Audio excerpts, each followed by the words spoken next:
크노, 대체 너 언제까지 서류 정리만 하고 있을래? 점심시간 다 된 거 안 보여? 그걸 여태 안 끝내면 어쩌자는 거야. 느려 터져서 정말. 죄송합니다, 아사노 부장님. 10분 안에 그거 안 끝내면 심할서 각이니까 그런 줄 알아. 네 그 모자라는 머리로 어떻게 하면 효율적으로 끝낼지 쥐어짜서라도 생각이란 걸 좀 해봐. 네. 헐, 오늘도 아사노 부장님 최고십니다. 내 이름은 쿠노 호타루, 26살의 회사원이다. 이름이 이렇게 귀엽지만 명실공히 건장한 성인 남자이다. 내 이름을 지어주신 할아버지 말씀에 의하면 내가 태어난 곳은 초여름이면 반딧불이 반짝반짝 아름다운 곳이었다고 한다. 지금은 안타깝게도 사라지고 없지만 사람들에게 언제까지고 사랑받는 사람이 되기를 바란다는 마음에서 그런 이름을 지었다고 한다. 내 이름에 그런 사랑이 담겨있는 거라면 이 이름을 나도 좋아하고 사랑하자고 열심히 노력했다. 하지만 학교에서 놀림감 1호가 되는 신세였다 보니 야, 호타루짱! 야, 너 혹시 진짜 여자야 아니냐? 야, 바지 벗겨보자. 하지 마! 내가 곤란할 때마다 나를 도와준 것은 같은 반 여자애들이었다. 야, 니들 그만해. 호타루가 싫다고 하잖아. 고립이다. 고릴라보다 센 고립이. 우가. 진짜 멍청해 보인다. 니들은 어떻게 하는 말마다 죄다 그 모양 그 꼴이냐? 뭐가 어째? 내가 고릴라면 니들은 그럼 바퀴벌레냐? 아니지. 바퀴벌레 들으면 기분 나빠하겠다. 눈에 거슬리니까 여기서 당장 꺼져. 니들은 숨도 쉬지 마. 산소가 아까워. 니들 발에 밟히는 잡초가 너무 불쌍해서 가슴이 아프다. 잡초도 밟지 말고 가. 이 바퀴벌레만도 못한 것들아. 시끄러워. 콩알만한 게. 엄마! 너 까불지 마. 바보 고릴라야. 우리 반에는 도저히 초등학생이라고는 믿기 어려울 정도로 어휘력이 뛰어난 애가 있었는데 걔한테 잘못 걸린 남자애들은 거의 대부분 눈물이 질끔 날 정도로 된통 당하기 일쑤였다. 그리고 호타루 너도 그래. 애들이 놀리면 울지만 말고 좀 너도 따지란 말이야. 네 머리에 든 뇌라고 주름 하나 없이 판판하지는 않을 거 아니야. 힘으로 안 되면 말로 하면 되잖아. 하지만 나는 그 애한테 된통 야단을 맞아도 눈물이 나오기는커녕 가슴이 콩닥콩닥 뛰었다. 이건 왜지? 걔가 날 구해줘서 기뻐서 그런 건가? 아니면 괴롭힘 당하고 있을 때 구해줘서 마음이 놓여서 그런가? 어렸을 때는 이유를 열심히 생각해봤지만 답을 찾을 수는 없었다. 중학교에 입학할 무렵 우리 집은 이사를 가게 됐고 그 여자애하고는 다시는 볼 수 없게 되었다. 그 후로는 그처럼 개성이 강한 여자애를 만나보지 못했다. 중학교 이후로는 평범한 학창시절을 보냈다. 학년이 올라가고 진학을 할수록 애들도 다 같이 성장을 하다 보니 더 이상 내 이름을 가지고 놀리는 유치한 애들도 점점 없어졌다. 간혹 여자애들이 이름 너무 귀엽다. 호타루짱이라고 불러도 돼? 귀여운 이름 덕분에 아예 별명이 호타루짱으로 굳어지고 말았다. 어쨌든 다들 귀여워해준 덕분에 더 이상 괴롭힘을 받을 일도 어떤 여자애한테 야단 맞을 일도 없이 그저 평범한 학창시절을 보낼 수 있게 되었다. 그러던 어느 날 친구 중 한 명이 갑자기 이런 말을 했다. 야, 우리 SM 진단 한번 해보자. SM 진단이 뭐야? 나도 얼마 전에 텔레비전에서 보고 알았는데 예를 들어 남한테 욕하고 상처 주면서 쾌감을 느끼는 사람을 S, 사디스트라고 하고 그 반대로 욕먹고 상처받으면서 쾌감을 느끼는 사람을 M, 마조이스트라고 한대. 여기 심리 테스트가 있는데 여기에 답을 하면 자기가 어느 쪽 취향인지 알 수 있다나 봐. 야, 그거 재밌겠다. 어디 해보자. 심리 테스트 결과 나는 완전 M. 어떤 면에서는 예상 범주 내의 일이었다. S타입과 M타입 안에서 다시 상세하게 여러 갈래로 나뉠 수 있는데 예를 들어 신체에 가해지는 육체적 고통은 싫다던가 애정 없이 하는 욕은 별로라든가 M은 요구하는 게 많네. 근데 SM이 만나면 주도권이 M한테 있대. 헉, 진짜야? 당하는 쪽인데? 그게 S는 M을 얼마나 만족시키냐에 따라서 쾌감지수가 달라진대. 대박! 그럼 주인님 위해 봉사하는 게 실은 S라는 거네? 어른들의 세계는 뭐가 참 복잡하다. 그 후로 나는 SM을 직접 체험해보고 싶은 욕구가 마구 샘솟기 시작했다. 알고 보니 세상에는 SM 클럽이란 것도 있었고 성인이 되고 나서 곧바로 그런 곳을 찾아갔다. 하지만 기대했던 만큼의 결과는 얻을 수 없었다. 고민해본 결과 나는 상스러운 욕을 많이 듣는다고 좋은 게 아니라 나를 아주 잘 이해해주는 사람이 애정을 갖고 비판해주는 그런 욕을 들어야 쾌감이 느껴지는 타입인 것 같았다. 말하자면 처음 보는 S, 센 누나가 아무리 욕을 하고 가죽 뒤로 때려도 아무 감흥을 느낄 수 없다고나 할까. 초등학교 때 같은 반이었던 그 여자애처럼 진심으로 나를 걱정돼서 나오는 욕이어야 비로소 쾌감을 느낄 수 있나 보다. 지금 와서 다시 생각해보니 어릴 적 그 체험이 나의 M 추앙의 시작이 아니었나 하는 생각이 든다. 하지만 내 머릿속에서는 한 가지 기대를 거는 것이 있었다. 그건 바로 대학을 졸업하고 취직을 해서 사회인이 되는 거였다. 인터넷에서 보면 상사가 개진상, 여자 상사가 더 개진상, 그런 성토의 글이 올라오는데 이건 내 입장에선 바라고 바라던 일 아닌가? 내가 입사한 회사에도 멋지고 무서운 상사가 있기를 욕심을 내자면 초등학교 때 그 여자애처럼 성격 쿨하고 미모도 겸비한 여자 상사면 좋겠다. 그런 상상을 하면서 대학 졸업 후 모니로봇 상사에 입사했다. 거기서 나는 운명적인 사람을 만나고 말았다. 그노, 내일 만날 거래처 관련 자료 준비 철저하게 해놨지? 네, 물론입니다. 좀 전에 PDF 자료 보내드렸거든요. 확인 부탁드립니다. 그럼 됐어. 내일 오전 9시 15분 회사 주차장에 집합. 지각하면 어떻게 되는지 알지? 네, 알람 5개 맞춰뒀습니다. 그래, 그럼 내일 봐. 네, 내일 뵙겠습니다. 아사노 레이카 씨, 28살. 내 직속 상사이다. 라인 내용만 봐도 그녀의 성격이 드러났겠지만 아사노 부장은 우리 동기나 후배들 사이에서 무서운 상사로 유명했다. 누구에게나 예외 없이 엄격하고 말투가 살벌하며 거기에 뛰어난 미모까지 마주서면 누구나 압도당하고 마는 강력한 카리스마를 지녔다.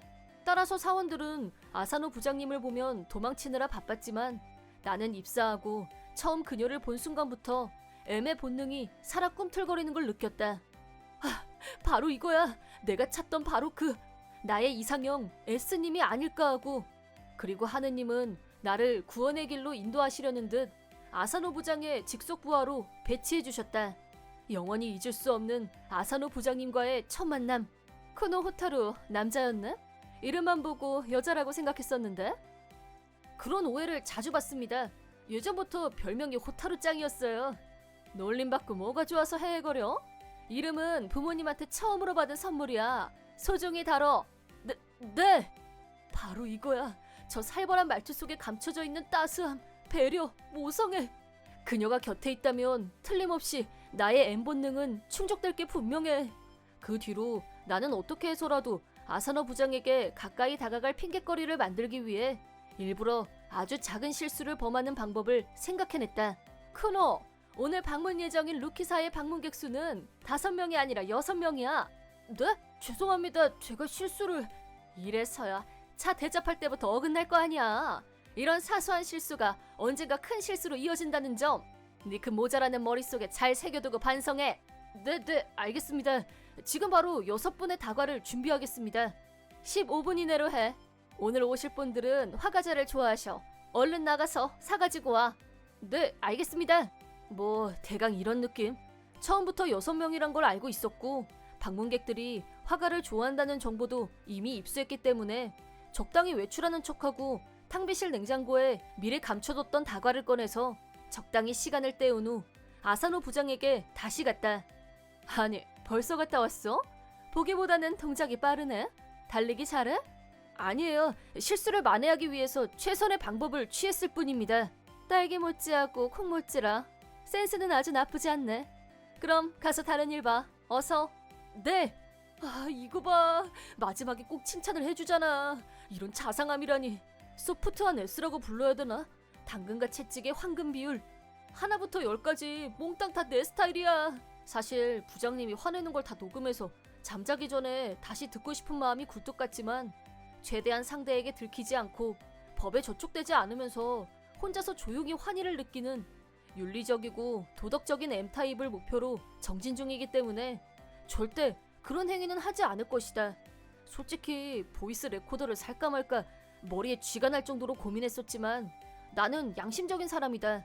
부장님에게 반드시 칭찬을 받을 여지를 남겨두기 위해서라도 절대 큰 실수를 저지르지 않게 노력 중이며, 즉 내가 전부 커버할 수 있는 범위 내에서 작은 실수를 연출하고 부장님이 화를 내고 그걸 바로 만회하는 시나리오를 구성한다. 왜냐하면 진짜 일을 못하는 별 볼 일 없는 놈이 돼버리면 부장님이 화내는 스케일은 적당히 독서를 날리는 것과 달라지기 때문이다. 언젠가 거래처와 면담 중에 대단한 결례를 범했던 동료가 한 명 있었는데 그때 부장님은 화를 냈다기보다는 완전 포기했음. 뭐 이런 분위기에 가까웠다. 더 이상 무슨 말을 할 가치도 없고 따라서 더 무슨 말을 하고 싶지도 않다는 그런 느낌. 결국 그 동료는 며칠 후 해고 징계를 받고 회사에서 완전히 떠났다. 따라서 나는 부장님의 눈밖에 나지 않으면서 한번 키워볼 만한 놈이긴 한데 라고 여겨지는 범위 내에서 어김없이 작은 실수를 저질러서 부장님이 살짝 독서를 날리게 유도해내는 의외로 고난도의 작업을 실행 중이다. 주변 동료들은 너 완전 변태다 이런 반응을 보이고 있긴 하지만 말이다. 내가 생각해도 직장인으로서 결코 바람직한 것은 아니라고 인지하고 있다. 언젠가는 이 연출된 작은 실수를 그만둬야 한다는 생각은 늘 하고 있긴 하다. 하지만 신은 다시 나에게 너무나 크나큰 선물을 내려주셨다. 할렐루야! 그것은 바로 내가 운전하는 차로 부장님을 모시고 거래처에 가야 하는 더 이상 좋을 수 없는 미션이 부장님과 단둘이 차를 탄다. 아사노 부장님과 나 둘이서만. 거래처 자료도 완벽, 내비도 완벽. 내일은 1시간 일찍 나가서 회사 근처 카페에서 대기하고 있다가 부장님이 나타나기 20분 전에 주차장 구석으로 이동. 부장님이 도착하고 5분 후에 제가 조금 늦었습니다 하고 헐레벌떡 뛰어간다. 이렇게 하면 지각도 아니고 크게 실수를 한 것도 아니니까 사회적인 윤리나 도덕면에서 크게 문제될 게 없어. 나는 스스로 뿌듯해하며 잠이 들었다. 다음날 전날 세워둔 계획을 실행에 옮기기 위해 약속 시간 20분 전에 주차장으로 갔다. 그런데 거기엔 의외의 인물이 미조베 선배, 미조베 슌. 이 사람의 이름은 미조베 슌. 아사노 부장의 동기지만 별다른 직급은 없다. 물론 선배이지만 나와 같은 평사원이다. 근데 오늘 거래하고 미조베 선배는 아무 상관이 없을 텐데. 그리고 몇 분 후 아사노 부장도 도착했다. 나는 부장님이 무슨 말을 하는지 일단 기다려보기로 했다. 미조베, 네가 왜 여기 있어? 아사노가 띨띨한 부하하고 둘이서 중요한 거래를 하러 간다면서 본부장이 마음이 안 놓인다고 나를 특파했잖아. 나 도우미 특사 자격이야. 본부장님이? 뭐지 이거? 이게 아닌데. 흐름이 좀 꼬이네. 근데 내가 본부장이 걱정할 정도로 특별히 잘못한 게 없을 텐데. 아무튼 나는 타이밍을 놓치지 않게 두 사람 사이로 끼어들었다. 아사노 부장님 일찍 오셨네요. 오늘 잘 부탁드립니다. 크노 지각 안 하고 제 시간에 왔네? 다행이다. 그리고 오늘은 미조베도 같이 가게 됐어. 셋이서 출발하자고? 네. 그럼 운전은 제가. 운전은 내가 할게. 가면서 오늘 어떤 얘기 할 건지 옆에서 얘기 좀 해줄 수 있어? 아사노? 그게 좋겠다. 그럼 호타루 씨는 뒷좌석에 타? 네. 으아! 신이시여, 왜 저를 버리시나이까? 저는 오늘 아사노 부장의 매서운 회초리를 사정없이 맞을 준비가 되어 있습니다. 어제부터 그 기쁨으로 할렐루야를 외치며 잠이 들고 눈을 떴건만 어찌 이럴 수가. 나는 소리 없는 절규를 절절히 외치며 조용히 뒷좌석에 올라탔다. 나의 침묵과는 대조적으로 아사노 부장은 미조베 선배와 쉬지 않고 떠들었고 나는 그저 준비한 자료를 구멍이 나도록 들여다봤다. 이대로라면 자료를 안 보고도 줄줄 외워서 말할 수 있을 것 같았다.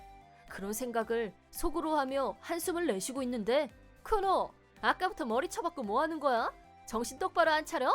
네? 네. 원래 이 안건은 우리 두 사람이 담당했던 일이야. 오늘 크노 씨한테 기대하는 부분도 당연히 있다는 거 명심해. 한숨 쉴 시간 있으면 자료 한 자라도 더 봐. 알았어? 네, 알겠습니다. 입사하고 몇 년 되지도 않은 병아리한테 뭘 바래. 미조베, 후배 사기 꺾는 발언은 삼가는 게 좋아. 네. 미조베 선배, 이렇게 노골적으로 사람을 무안주는 인간이었나? 평소에 미조베 선배와 같이 일할 기회도 없었고 어떤 사람인지 아는 것도 별로 없었지만 이런 식으로 옆에 있는 사람을 무시하는 줄은 몰랐었다. 아무튼 사람은 잠깐 보고는 모르는 거라는 생각이 다시 들었지만 우리 아사노 부장님이 기대하는 부분이 있다는 말을 들은 이상 꼭 해내야겠다는 의지가 나를 불태운 건 두말할 필요도 없었다. 의지로 활활 버닝업된 나는 거래처와의 면담을 솔선해서 리드해 나갔고 그 결과 계약 성사라는 놀라운 결과를 얻어내는데 성공했다. 크노, 오늘 정말 잘했어. 솔직히 그렇게 능수능란하게 얘기를 이끌어갈 거라고는 생각 못했었어. 오늘을 위해서 밤잠도 줄여가며 준비한 보람이 있어서 다행입니다. 아참 미조배, 아까 본부장님한테서 여기서 바로 A 공장에 가보라고 라인이 왔던데 확인했어? 뭐 정말이야? 진짜래? 왜 나한테? 그거야 네가 담당이니까 그렇지. 얼른 가보는 게 좋을 거야. 그럼 갈 때 어떡해? 뭘 어떡해. 크노가 운전하면 되지. 원래 그럴 생각이었고. 네, 아사노 부장님 서포트는 저한테 맡겨주십시오. 그럼 너 사고 안 나게 운전 조심해.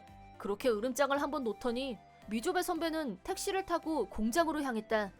근데 저 인간 오늘 왜 저렇게 기분이 다운돼 있어? 다 큰 어른이 자기 감정 하나 제대로 컨트롤 못하고 미숙한 인간이라고 이마에 써붙인 거랑 뭐가 달라? 오늘 거래처 사람들 앞에서 한마디도 안 하시던데 오늘 오신 진짜 이유가 뭘까요?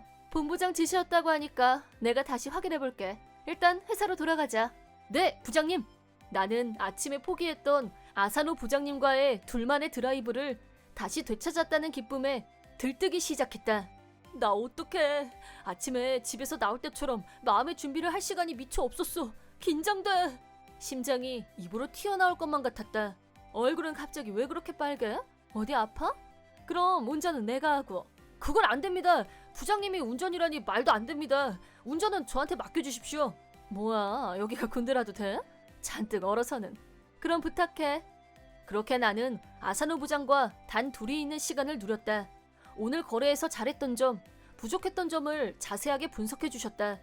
SM 그런 걸 떠나서 사회인으로서 직장 생활에 도움이 되는 시간이었다. 하지만 얼마 전부터 깨달은 게 있는데 나의 이 두근거리는 심장은 물론 M 본능도 있겠지만 순수하게 한 남자로서 아사노 부장님을 좋아하고 있다는 사실이었다. 만약 그게 아니라면 내가 이렇게까지 아사노 부장님의 관심을 끌려고 노력할 필요도 없었을 것이다.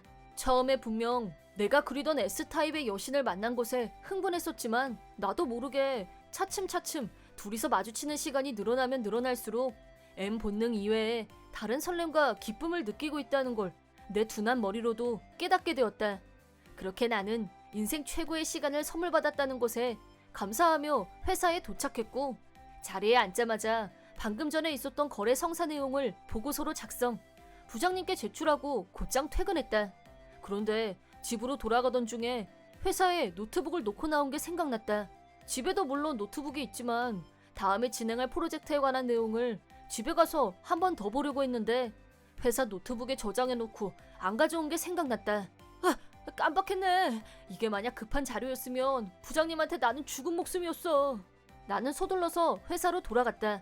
그때 부장님이 회사에서 나오는 게 보였다. 부장님은 핸드폰을 한번 보더니 뒷골목으로 걸어갔고 나는 어쩐지 신경이 쓰여서 부장님 뒤를 따라갔다. 그러자 부장님의 비명소리가 들렸다. 나는 다급하게 부장님이 있는 곳으로. 그러자 검정 추리닝을 입은 수상한 놈이 부장님을 바닥에 쓰러뜨리고 있는 모습이 눈에 들어왔다. 너 그 손 못 나? 이 변태 같은 놈아! 으아! 나는 변태 같은 놈을 앞발차기로 날려보냈고 팔을 뒤에서 누르고 완전 제압. 놈의 후드를 벗기자 미조배 선배?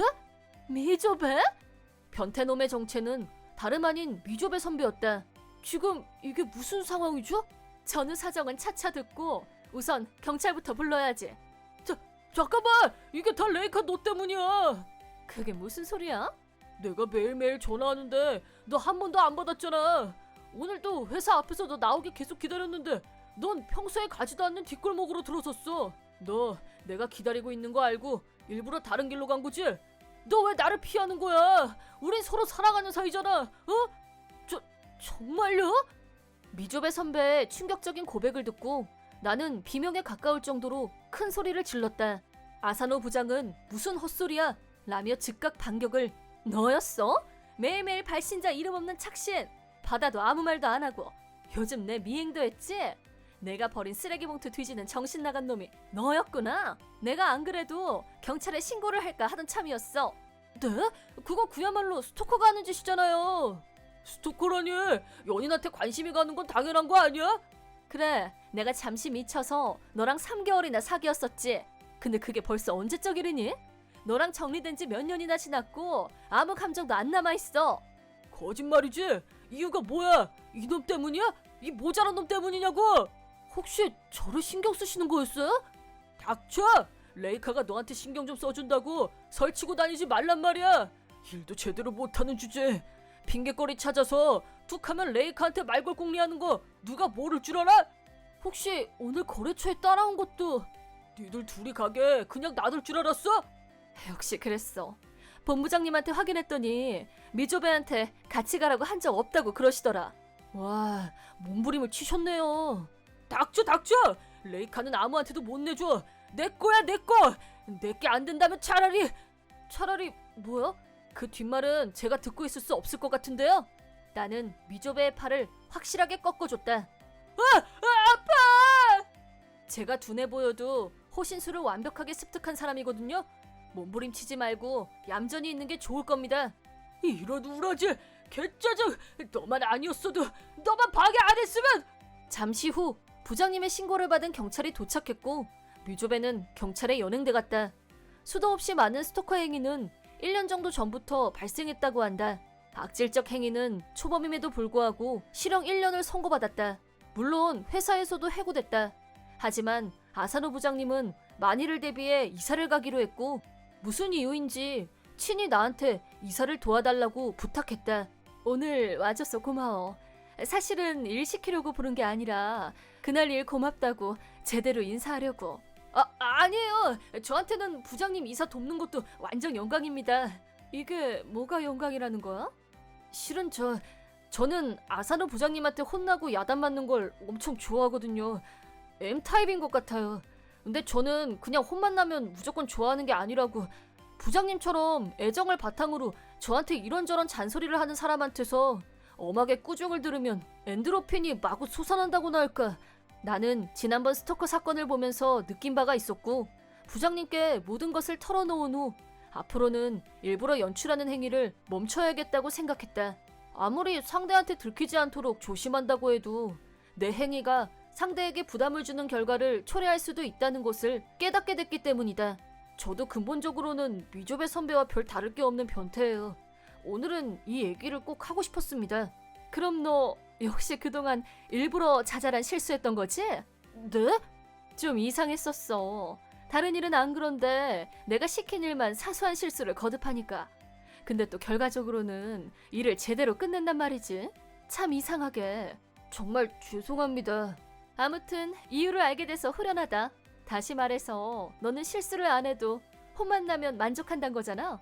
네? 네, 뭐 그렇다고 할 수도... 네, 역겹지 않으세요? 그 정도까지는 아니고 그런 사람들이 있다는 건 알고 있었는데 실제로 본 건 처음이야. 아무래도 그렇죠. 근데 넌 미조배하고는 달라. 넌 나를 지켜줬잖아. 그건 남자로서 당연히 해야 할 일을 한 것뿐입니다. 나는 누구한테 큰 소리 내는 게 취향은 아닌데 네가 그게 그렇게 좋다면 노력해볼게. 그 정도면 만족할 수 있는 거지? 네? 그 말은 그러니까... 자, 그럼 이삿짐 싸서 저쪽으로 날라. 농땡이 치면 국물도 없을 줄 알아? 네, 열심히 하겠습니다. 우여곡절 끝에 우리는 사적으로도 특별한 관계로 발전하게 됐다. 물론 그렇게 되기까지는 짧지 않은 시간이 필요했지만 말이다. 내 이름은 야마모토 아타루. 나이는 35. IT 회사에 다니고 있는 지극히 평범한 셀러리맨이다. 나에게는 사랑하는 아내 아리사, 사랑스럽고 소중한 딸 미키와 아들 마코토가 있다. 오늘은 평화롭게 지내던 우리 가족에게 여느 때와 별 다를 것 없던 주말에 일어난 대사건에 대해서 얘기해볼까 한다. 사건이 일어난 건... 아타루, 우리 이번 주말에 여기서 외식할까? 뭔데? 어디 보자. 고깃집이네? 저 앞 학교 근처에 고깃집 새로 오픈했다나봐. 고기는 늘 정답이지. 맛이 어떠려나? 한번 가볼까? 이 전단지에 딸린 쿠폰 사용하면 반값으로 할인된대. 무한 리필 코스도 있고. 반값? 그런 득템을 우리가 또 놓칠 순 없지. 마코토 유치원 졸업이니까 기념으로 여기 가자. 그것도 나쁘진 않은데 여긴 어때? 요새 새로 생긴 회전 초밥집인데 회전초밥집은 아무 때나 가도 되는데 이 고깃집 쿠폰은 이번 주말까지란 말이야. 이거 안 쓰면 그냥 버려야 돼. 그렇긴 한데 왠지 초밥이 더 나을 것 같은 느낌적인 느낌? 미키하고 마코토는 뭐가 더 먹고 싶어? 고기! 그렇지. 역시 애들이 뭘 안다니까? 아주 세뇌를 제대로 시켰네. 알았어. 이번 토요일 고깃집은 우리가 접수한다. 출동! 출동! 그리고 주말. 여기 맞게 찾아왔어. 야, 여기가 그 반가 쿠폰 고깃집이야? 인테리어 깔끔하네. 여기 요새 핫한 체인점이야. 쉬는 날에는 2시간 줄 서서 먹는 건 기본이래. 그렇게나 기다려야 돼? 얼마나 맛있길래 그래. 집 근처에 유명 맛집도 생기고 너무 잘 됐다. 완전 행운이지. 나 너무 와보고 싶었어. 처음 왔으니까 기념으로 사진 찍어야겠다. 엄마, 빨리 들어가자. 나 배고파. 미안. 들어가자. 줄 선 거 봐. 사람 진짜 많다. 오늘 장난 아닌데? 이 줄이면 최소 1시간 반은 기다려야 먹겠는데? 날이 날인데 그 정도는 각오하고 오는 거지. 참고 기다리자. 나 기다릴 수 있어. 저기 자기야 있잖아. 내가 지난번에 말했던 회전초밥집은 안 기다리고 바로 들어갈 수 있는데 인터넷으로 예약도 할 수 있고. 오늘은 고기 먹는 날이거든. 내가 잘못했어. 회전초밥집은 다음 주에 가는 걸로 하자. 다음 주는 자기 월급 날이잖아. 네, 잘 알겠습니다. 지루한 시간을 아내와 아이들과 얘기꽃으로 때우면서 천천히 순서를 기다렸다. 그렇게 인고의 시간을 버티기를 장장 1시간 반. 야마모토 손님 4분 들어오실게요. 우리다 우리. 드디어 왔어. 이제 먹을 수 있는 거니? 와, 고기다. 오래 기다리셨죠? 지금 안내해드릴게요. 여기 고기 무한 리필이야. 먹고 싶은 대로 다 시켜서 먹어. 시간 제한 있으니까 주의하고. 알았어. 시간 없으니까 고기 빨리 시키자. 여기요. 네, 주문하실게요. 무한 리필 코스로 할 거고요. 시간은요? 2시간 코스로 해주세요. 네, 알겠습니다. 테이블 위에 있는 태블릿으로 주문하시면 됩니다. 저기요, 오늘 이 쿠폰 쓸 수 있는 거 맞죠? 네. 네, 알겠습니다. 저번 태도 좀 아니지 않아? 좀 그러네. 근데 바쁘다 보면 사람인데 그럴 수도 있지 뭐. 그래 됐고 우리 고기나 실컷 먹고 가자. 하지만 점원이 우리한테 말했던 거랑은 다르게 몇 분을 기다려도 태블릿에 있는 메뉴가 무한 리필 코스로 바뀔 생각을 안 했다. 태블릿 먹통 아니야? 왜 화면이 안 바뀌어? 이거야 원 물어봐야겠다. 저기요, 왜 그러세요? 태블릿이 이상한 건지 주문이 안 돼서요. 먼저 야채하고 모듬 세트 갖다 드릴게요. 모듬 세트가 나와야 무한 리필을 주문하실 수 있어요. 아, 그런 거였구나. 지금 엄청 기다렸으니까 빨리 좀 갖다 주세요. 지금 준비하고 있어요. 태도가 진짜 거슬리네. 네, 알았어요. 바쁘신데 어서 가서 일 보세요. 하지만 아무리 기다려도 야채하고 모듬 세트인지 뭔지 아는 게 나올 생각을 안 했다. 진짜 뭐 하자는 거야? 여기요! 왜 그러세요? 아까 말한 야채하고 모듬 세트가 안 나오잖아요. 빨리 갖다 줘야 무한 리필 주문을 할 거 아니에요. 주문하신 거 지금 가지고 왔는데요. 손님한테 말투가 그게 뭐예요? 우리 벌써 30분이나 기다렸는데 나한테 짜증내는 건가? 지금 가게에 손님이 너무 많아서 정신없는 거 안 보이세요? 저희도 순서대로 다 하고 있거든요. 아니 근데 진짜.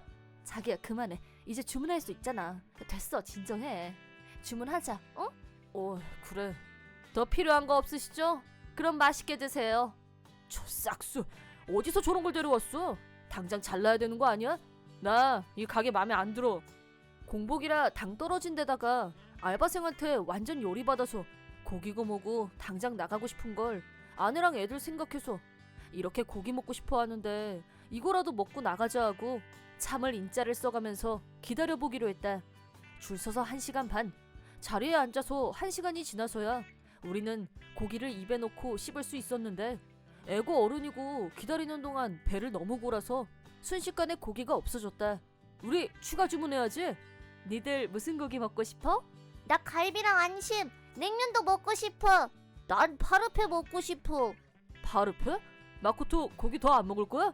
그게 아니고 주문해도 늦게 나오잖아. 우리 아들 천재네. 이 냉철하고 정확한 상황 판단. 그래도 설마 이제 잘 나오겠지. 아빠가 아까 한마디 했잖아. 그럼 다행이고. 주문이 정상적으로 돌아가길 기대하며 태블릿으로 고기를 더 시켰다. 하지만 기다리고 또 기다리고 또 기다리고 기다려도 추가로 주문한 고기는 함흥차사였다. 여기 진짜 문제 있네. 바쁜 건 알겠는데 그래도 이건 아니지. 손님한테 이렇게 해도 되는 거야? 나도 좀 열받는다. 아빠, 나 아직도 배고파. 나도. 배고프지? 좀만 더 기다려보자. 나올 때 됐을 거야. 자기야, 저기 좀 봐. 뭐가? 네, 주문하신 고기 나왔습니다. 안창살 4인분하고 우설 3인분입니다. 와, 맛있겠다. 야, 사진 찍자. 찍어줘. 근데 우리 이거 다 먹을 수 있을까? 저쪽 테이블 우리보다 늦게 들어온 사람들 맞지? 응, 우리 뒤에 줄 서 있던 사람들이네. 우리보다 늦게 온 사람들도 벌써 시킨 게 나왔는데 여기 좀 이상한 것 같아. 완전 순서고 뭐고 다 뒤죽박죽에 태도도 엉망이고. 순서는 잘 지켜야 돼. 어른이면 더. 그럼 순서를 제대로 안 지키는 어른은 나쁜 어른이야. 그런 답답한 상황에서 30분이나 시간이 더 지났고 겨우 고기를 가져오나 했더니 실례하겠습니다. 주문하신 파르페 나왔습니다. 지금 이게 뭐 하는 겁니까? 무슨 문제 있으세요? 문제 있지. 왜 고기는 안 나오고 디저트로 주문한 파르페가 먼저 나와? 디저트 나올 시간 맞는데요. 무한리필 2시간 코스. 시간 이미 초과됐습니다. 뭐야? 지금 그걸 말이라고 해? 시간만 지났지 주문한 건 아직 하나도 안 나왔어. 죄송합니다. 오늘 손님이 너무 몰려서요. 최선을 다했지만 어쩔 수 없는 부분이라서. 그렇다고 쳐도 시간 초과되기 10분 전에라도 와서 말하는 게 정상 아닌가? 여기 서비스가 왜 이래? 태블릿에 남은 시간이 표시되기 때문에 손님분들이 셀프로 체크를 하셔야 되고요. 그게 저희 영업 방침입니다. 근데 정말 자기야 됐어. 그만해. 이 가게 다시 못 오겠다. 우리 그냥 딴 데 가자. 고기 한번 먹으려다 혈압만 올랐네. 결국 제대로 먹지도 못하고 열만 받고 그냥 계산하고 나오려고 했는데 네, 계산하실 금액은 16,000엔입니다. 뭐라고? 무슨 문제 있으세요? 주문한 거 안 나와서 먹지도 못했는데 돈은 다 받겠다는 거야? 네, 요리도 나갔고 주문하셨잖아요. 그거 고기 몇 점하고 야채랑 파르페밖에 못 먹었다고요. 여러 번 말씀드렸지만 오늘 손님이 많이 몰려서 저희로서도 어쩔 수가 없었습니다. 불만이 있으시다면 손님이 별로 없는 평일 시간을 이용하시기 바랍니다. 진짜 보자 하니까 내가 완전 폭발 직전이 됐을 때 아내가 내 팔을 잡았다. 자기야 참아. 여기서 화내봐야 무슨 소용이 있어. 알았어. 얼굴에 철판을 깐 점원의 태도는 참을 수 없었지만 아내도 말리고 애들도 보고 있는데 그냥 참고 빨리 나가자 쪽으로 마음을 고쳐먹으려는데 저기요, 나도 한마디 해야겠어요. 아까 나온 고기 말인데 너무 지저분해서 도저히 사람이 먹는 음식이 아니었거든요. 저도 할 말 있는데요. 고기랑 밥을 같이 시켰는데 밥이 나온 게 1시간이 지나서예요. 이게 말이 돼요? 이 가게는 앞으로 다시는 안 올 거야. 나도 마찬가지예요. 아까부터 저기 여자 종업원 태도가 완전 무개념이잖아. 우리 아들이 화장실이 어디냐고 물어보는데 대답을 어떻게 그따위로 할 수 있어 그래? 요즘이 어떤 세상인데 이런 식으로 영업을 해요? 클레임 단단히 넣을 거니까 그렇게 알아요. 당신 이름이 뭐예요? 내가 단디 알아둘라니까. 우리 말고 다른 손님들도 이 무개념 점원한테 화풀이를 하러 우르르 몰려들었대. 그러니까 동시다발로 클레임이 밀려오자 지금까지 꼿꼿하던 무개념 점원도 당황하기 시작했다. 그리고 그때 어떤 남자가 가게 안으로 들어왔다. 이봐 자네, 이거 무슨 상황이야? 50대로 보이는 이 남자는 이 체인 회사의 사장이었다. 사장님? 여긴 어떻게... 내가 물을 말이야. 지금 회사로 여기 분점 클레임이 얼마나 들어오는지 알기나 해. 네? 아니 그럴 리가요. 무슨 일이 있나 하고 내가 직접 와봤더니 단박에 그 이유를 알겠구만. 네? 아니 그게 아니라 이 중요한 오픈 첫날에 손님들한테 무슨 태도야? 우리 체인 명성에 먹칠을 해도 유분수지. 누가 이따위로 하라고 했어? 정말 죄송합니다. 예상했던 것보다 손님이 훨씬 더 많이 몰려서 손님분들한테 신경을 잘못 썼습니다. 입으로는 잘못했다고 하는데 전체적인 느낌은 아까 그 재수없던 느낌 그대로였다. 이런 식은 사과도 아니고 듣는 사람을 더 열받게 만들 뿐. 사장님, 솔직히 이런 사람한테 홀서빙을 시킨다는 건 말이 안 됩니다. 그리고 인기 체인점 오픈 첫날인데 종업원들도 너무 부족했고요. 네, 맞는 말씀이십니다. 정말 죄송합니다. 솔직히 종업원들 교육을 이런 식으로 했다가는 여기 말고 다른 점포에서도 클레임 들어오는 건 시간 문제라고 봅니다. 나는 오늘 열받은 포인트들을 사장한테 모두 쏘아줬다. 물론 나 외에도 뚜껑에 열렸던 손님들이 맞아요 맞아요 하고 욕으로 사장을 배부르게 해줬다. 앞으로 전 점포를 대상으로 예고 없이 제3자 기관의 조사원을 파견해서 현장 확인 후 재교육을 실시하겠습니다. 오늘 일은 제가 다시 한번 사죄드리겠습니다. 그리고 거기 자네! 네. 자네는 사내 방침에 따라서 합당한 처벌이 내려질 거야. 각오해 두는 게 좋아. 그건 부당합니다. 인원이 부족해서 이렇게 된 건데 아까 손님도 그렇게 말했고요. 제가 혼자서 이렇게 많은 손님을 어떻게 다 감당하겠어요? 그럼 미리미리 인원을 충원해 뒀어야지. 클레임이 급증한 건 저녁 타임 때부터야. 점심 타임엔 인원이 지금보다 많았단 얘기잖아. 저녁 타임에 결근한 사람들이 있는 거 맞지? 아, 네. 트러블이 생기면 바로 본사에 연락하라고 매뉴얼에 다 나와 있을 텐데 인지한 거 맞아? 전 그런 거 있는지 지금 알았거든요. 본사에서 하는 연수를 뭘로 한 거야? 덕분에 연수 시스템도 다시 점검해야 된다는 걸 알게 해주는군. 아무튼 자넨 오늘부로 해고니까 다시는 안 나와도 돼. 그리고 오늘 저희 가게를 찾아주신 손님 여러분, 저의 불찰로 불쾌감을 안겨드린 점 다시 한번 진심으로 사과드립니다. 다시는 이런 일이 일어나지 않도록 최선을 다해 개선해 나가겠습니다. 앞으로도 저희 가게를 애용해 주실 것을 부탁드립니다. 이건 저희 가게의 무료 이용권입니다. 사죄의 의미로 부족하다는 건 알지만 받아주셨으면 합니다. 다음번에 저희 가게를 찾아주셨을 때 좋아하시는 고기를 드시고 싶은 대로 마음껏 드셨으면 합니다. 물론 오늘 드신 것도 무료로 서비스해 드리겠습니다. 사장의 적극적인 사과 덕분에 손님들의 마음도 조금씩 진정이 됐다. 하지만 나는 한 가지 도저히 납득이 안 가는 부분이 있었다. 사장님, 진정성 있는 사과 정말 감사한데요. 한 가지만 더 부탁을 드릴 수 있을까요? 네, 말씀하시죠. 정작 사과를 해야 할 사람이 아직 한마디도 안 했거든요. 잘못을 저지른 당사자한테 직접 성의 어린 사과를 듣고 싶습니다. 정확한 지적이십니다. 죄송합니다. 자네, 고객분들께 어서 사과드려! 네, 오늘 일은 진심으로 사과드립니다. 지금 고개만 까딱하고 말겠다는 거야? 성의 어린 사과라면 무릎을 꿇는 게 당연하지. 아, 짜증나. 태도가 나빴던 점 사과드립니다. 미키, 마코토, 잘 봐도 진짜 보기 흉하지? 이 난장판을 만들고도 아직도 자기 잘못을 인정하질 않잖아. 그런 거 같아. 다른 사람을 대할 때는 친절하게 진심으로 대하고, 그리고 자기가 잘못했을 때는 솔직하게 인정하고 진정성 있게 사과를 해야 되는 거야. 저기 계신 사장님처럼.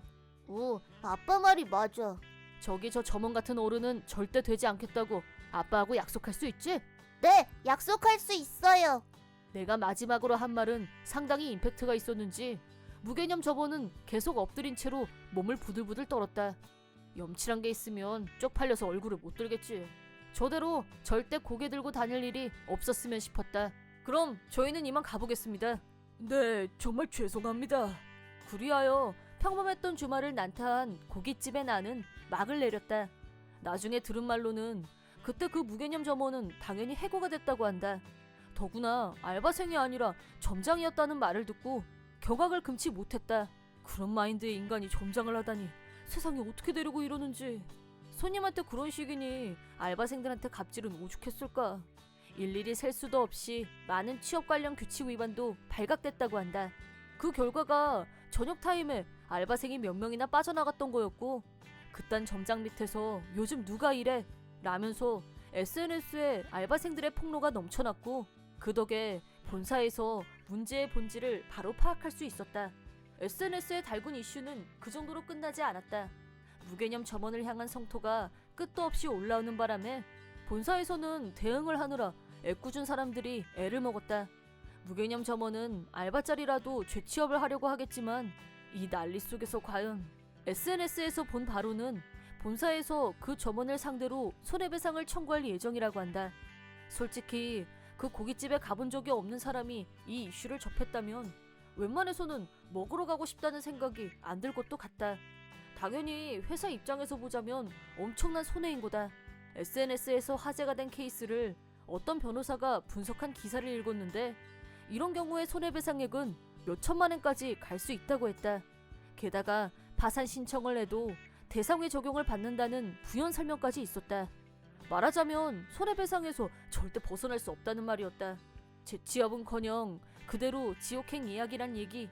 그러게 인간이 됐어야지. 얼마 후 우리는 지난번에 사장님한테 받은 무료권을 들고 고깃집으로 리벤지 출동. 그러자 야마모토 씨 다시 와주셨네요. 지난번 일은 정말 죄송했습니다. 아유 사장님 그만 사과하세요. 그때도 고기 맛은 좋았어요. 그래서 지난번에 받은 무료권으로 포식하러 왔습니다. 예. 이렇게 다시 와주셔서 정말 감사합니다. 그 후로도 다른 점포도 서비스 점검을 재실시했고요. 덕분에 다시 손님들이 늘고 있습니다. SNS에 우리 가게 좋은 점을 올리면 아이스크림을 한 개 무료 증정하는 캠페인을 실시 중이거든요. 괜찮으시다면 협조 부탁드립니다. 그런 아이디어라면 SNS에 추천 맛집으로 등극하는데 톡톡한 홍보 효과가 있을 것이다. 사장님 능력자로 인정. 가게도 유지될 것 같아서 안심. 그거 다행이네요. 이렇게 맛있는 집이 점원 한 명 때문에 문을 닫으면 그건 말이 안 되죠. 저도 캠페인 바로 참가할게요. 네, 고맙습니다. 천천히 드세요. 네. 이번 일로 오래간만에 진짜 화가 났었지만 진정성 있는 사장님 덕분에 고기가 먹고 싶을 때는 그래도 이 가게를 다시 찾을 생각이다. 그 무개념 점원만 빼고 다른 건 전혀 불만 없었으니까. 여러분들도 주말 기분을 모두 잡아먹을 무개념 점원이 있는 곳은 주의하세요. 내 이름은 노모토 나오코, 28살의 기혼이고 직장인이다. 오늘은 얼마 전에 일어났던 남편의 불륜 소동에 대해서 얘기를 할까 한다. 나보다 2살 많은 남편 토오루와는 일적인 관계로 거래를 하면서 알게 되었다. 남편이 먼저 데이트 신청을 했고 연인 관계로 발전했다. 토오루는 회사에서 인기가 높았던 얼짱 영업사원이었고 나도 사실은 능력도 있고 얼굴도 잘생기고 괜찮은 남자라고 평소에 생각하고 있었다. 그래서 토오루와 사귀게 됐을 때는 너무 좋아서 한동안 혼자 있을 때도 저절로 웃음이 날 정도로 들떠 있었다. 그리고 결혼에 꼴이 난 지 벌써 1년이 지났다. 남편은 식품 관련 일을 하는 중소기업의 사장 아들이었고 언젠가는 회사를 물려받을 후계자이기도 했다. 결혼 전부터 나도 그 사실을 알고 있었고 결혼을 하고 나서는 장차 남편을 내줘야 한다는 생각을 어느 정도는 하고 있었다. 남편도 마찬가지로 언젠가는 아버지 회사 물려받을 생각이야. 그래서 결혼 상대를 고를 때는 제대로 된 사람을 고르라고 아버지한테 귀에 못이 박히게 들었어. 내 답은 나오코 말고 다른 사람은 있을 수 없단 거야. 남편이 그렇게 말했을 때 속으로 정말 기뻤다. 다시 본론으로 들어가 이번 불륜 소동의 발단이 된 것은 나 임신했어. 정말? 와 대박이다. 우리 부부에게 아이가 생긴 것이다. 남편은 장차 시아버지 뒤를 이을 신분이기도 하기 때문에 솔직히 나도 대를 이어야 한다는 부담감이 없지 않아 있었다. 때문에 무사히 임신을 했다는 사실에 남편도 뛸 듯이 기뻐했고 친정 부모님도 시부모님도 모두 기뻐해 주신 건 말할 것도 없다. 회사에 보고하고 출산휴가도 신청했다. 출산을 하루 앞두고 안정을 취하고 조심을 했지만 메시지 들었어. 나 지금 기차 타고 가는 중이야. 괜찮아? 답장할 수 있으면 해줘. 괜찮아. 그냥 가벼운 타박상하고 뇌진탕이래. 무슨 일이 있었던 거야? 병원 검진 마치고 지하철 타고 오려고 역 계단을 내려오다가 어떤 사람하고 부딪혔어. 그럼 부딪혀서 넘어졌단 거야? 미안. 내가 좀 더 조심했어야 했는데. 너한테 뭐라고 하는 게 아니라 그게 안 다쳐서 다행이야. 나는 괜찮았는데 아기가 잘못됐어. 잘못됐다는 건 유산됐다는 거야? 미안해. 지독하게 운이 나빴다고 해야 하는 걸까? 아이가 유산됐다. 인생에서 가장 운이 나빴고 가장 슬픈 일이었다. 무엇보다 남편한테 너무 미안했고 그 사람한테 계속 미안하다고 했다. 그러자 남편은 어쩔 수 없는 일도 있잖아. 네가 무사하다면 그걸로 됐어. 아이 일은 속상하고 슬프지만 네가 살아있다는 것만으로도 위안이 돼. 남편의 위로는 나를 절망에서 구원해 주었다. 이렇게 좋은 남편을 만나다니 하면서 감동받았었다. 이런 사람과 결혼할 수 있어서 정말 행복하다고 생각했었다. 며칠간 입원한 후 퇴원을 했다. 출산 휴가 기간은 아직도 많이 남아 있었지만 이제 회사에 복귀를 해도 상관없어졌다. 하지만 마음이 따라주질 않았다. 상사도 서두르지 말고 천천히 복귀하라고 했기 때문에 일단은 쉬기로 했다. 그런데 퇴원 후 한 달 정도가 지나고 나서 나는 남편에게 이런 내용의 라인을 보냈다. 바쁠 텐데 방해해서 미안. 지금 시간 돼? 지금 쉬는 시간이야. 무슨 일인데? 근데 요즘 계속 늦네? 요새 계속 바빴어. 당신 계속 혼자 있게 해서 미안해. 아니야. 일이 바쁜데 어쩔 수 없지. 정말 일로 바쁜 거라면. 정말로. 무슨 뜻으로 하는 말이야? 글쎄 뭐 요즘 당신이 정신이 좀 없어 보여서. 나오코, 당신 정신적으로 힘든 건 나도 알겠는데 그렇다고 나한테 이유도 없이 짜증내면 나도 힘들어. 알았어. 미안해. 그냥 한번 해본 소리야.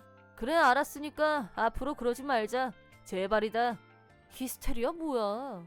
아, 짜증나. 왜 그러는데? 무슨 일 있어? 아니야, 아무 일도 없어. 우리 진도 어디까지 나갔더라? 다음 진도는 침대로 가야 되는데. 그리고 라인을 주고받은 지 몇 시간 후 남편이 집에 왔다. 나왔어. 나 아까 진짜 시겁했던 거 알지? 왔어요? 왜 시겁했는데? 나오코, 네가 왜 여기 있어? 남편은 나를 보더니 뒤로 나가 자빠질 정도로 놀란 모습이었다. 그야 그렇겠지. 왜냐하면 남편의 불륜 상대인 스즈카와 내가 둘이 나란히 서서 남편을 기다리고 있었으니까. 이렇게 되기까지의 경위를 얘기하자면 우선 내가 남편을 기다리고 있던 집은 나와 남편이 사는 집이 아니었다. 남편 회사는 지방에 지사가 있어서 남편도 지방 출장을 자주 가는 편이다. 출장을 갈 때마다 호텔을 이용하면 경비가 더 비싸게 든다면서 지사 근처에 아파트를 빌려놓고 거기서 숙박을 하고 있었다. 그리고 오늘은 남편의 생일날. 그런데 오늘도 출장 일정이 잡혀 있었다. 생일 파티는 출장에서 돌아오면 하자고 했었지만 나는 서프라이즈를 계획했다. 그건 바로 일을 마치고 돌아올 남편을 지사 아파트에서 몰래 기다리면서 남편이 좋아하는 음식을 만들어 놓고 내가 있을 거라고는 꿈에도 생각하지 못했을 남편에게 깜짝 파티를 열어주자는 것이었다. 혼자서 즐거운 상상을 하며 남편 숙소인 아파트에 도착했고 문을 열고 들어갔는데 당신 누구야? 저는 그러니까 속옷 차림으로 있는 남편의 불륜녀와 정면으로 마주친 것이다. 일단 그 여자한테서 일련의 설명을 들었다. 얘기를 마치고 그 여자는 돌아가겠다고 했지만 내가 만류해서 같이 남편을 기다리기로 했다. 시치미를 뚝 떼고 라인을 보낸 건 일종의 연기였다. 그리하여 주인공들이 한 무대에 모였고 이제 진흙탕 드라마가 시작되려고 하는 순간이다. 빼박 증거 앞에서 변명의 여지도 없자 남편과 스즈카는 곧바로 무릎을 꿇었다. 불륜녀인 스즈카 말로는 남편과 대학 동기 사이라고 했다. 남편이 지사로 출장을 왔을 때 우연히 거래처 관계자로 재회를 하게 됐고 물론 스즈카도 가정이 있는 여자였다. 다음 달엔 남편과 해외로 이주할 예정이라고 했다. 말하자면 둘이서 짧은 기간 동안 잠시 엔조이하자는 의기투합 정도였다고나 할까? 우리 이제 다시 만날 일도 없어. 스즈카도 자기 가정 깰 생각 없고 그냥 우리 둘이 잠시 옛날 감정으로 돌아가서 잠깐 기간 한정으로 조금만 보기로 했었어. 나오코가 보는 앞에서 연락처도 삭제할 수 있어. 난 나오코가 다시 건강해지기 전까진 부부관계는 피하는 게 좋을 것 같다고 판단해서 내가 미친놈이야. 잠깐 돌았었나봐. 잘못했어. 제발 용서해줘. 용서할 수 있을까? 라는 생각이 들었지만 어쨌든 평생을 함께하기로 약속한 사람인데 남편은 내가 실수로 유산이 됐을 때 절대 나를 탓하지 않았던 사람이다. 그리고 내가 원하는 방향과 전혀 다른 결과가 됐지만 내 기분을 생각해서 부부관계를 멀리한 결과 불륜이란 방법으로 자기 욕구를 해소했다. 뭐 이런 상황, 이게 남의 일이라면 이해가 될 것도 같았다. 그럼 차라리 돈을 주고 여자를 사던가. 그렇게 생각하는 사람도 있겠지만 남편의 경우 그래도 감정이 통하는 사람하고 가볍게 즐기고 싶었을 수도. 그리고 이혼을 하게 되면 우리 부부뿐 아니라 저쪽 부부도 파탄이 나고 진흙탕 싸움이 될 게 뻔히 눈에 보였다. 나는 잠시 심호흡을 했다. 이번 일은 눈 감아줄게. 이게 마지막이야? 나도 2번은 용서 못해. 그렇게 알아. 이 은혜 안 잊을게요. 단 용서하는 대신에 벌을 하나 내리기로 했다. 우선 업무 시간 외에는 무조건 집에 있을 것. 혼자서는 편의점에 가는 것도 금지. 기간은 무기한. 출산 휴가가 끝날 때까지는 모든 집안일을 토오루가 도맡아 할 것. 물론 힘이야 들겠지만 그 정도는 감수해야 할 벌이라고 할 수 있지 않을까? 남편은 시키는 대로 퇴근하면 곧장 집으로 왔고 퇴근 후와 휴일까지 모든 집안일을 철저히 맡아서 했다. 그렇게 얼마간은 여왕님처럼 살면서 남편에 대한 복수를 했다. 그렇게 한 달. 불륜 발각 후에 남편은 내 예상보다 훨씬 더 헌신적으로 집안일을 꼼꼼히 했다. 충분히 반성했다고 판단됐고 나도 몸과 마음의 상처가 많이 아물기 시작했기 때문에 남편한테 내린 벌의 수위를 좀 낮출까 하는 생각을 하고 있었다. 그러던 어느 날 안녕하세요. 외람되지만 묻고 싶은 게 있어서요. 토오루 씨 부인 되시나요? 네, 그런데요? 누구시죠?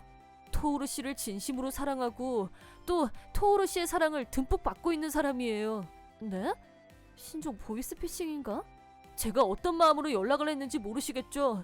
제발 그 사람 놔줘요. 그러니까 우리 남편하고 만나는 사이란 말인가요? 네, 그래요. 지난번에 저랑 만났던 분이세요? 그런데 이름이 다르네요.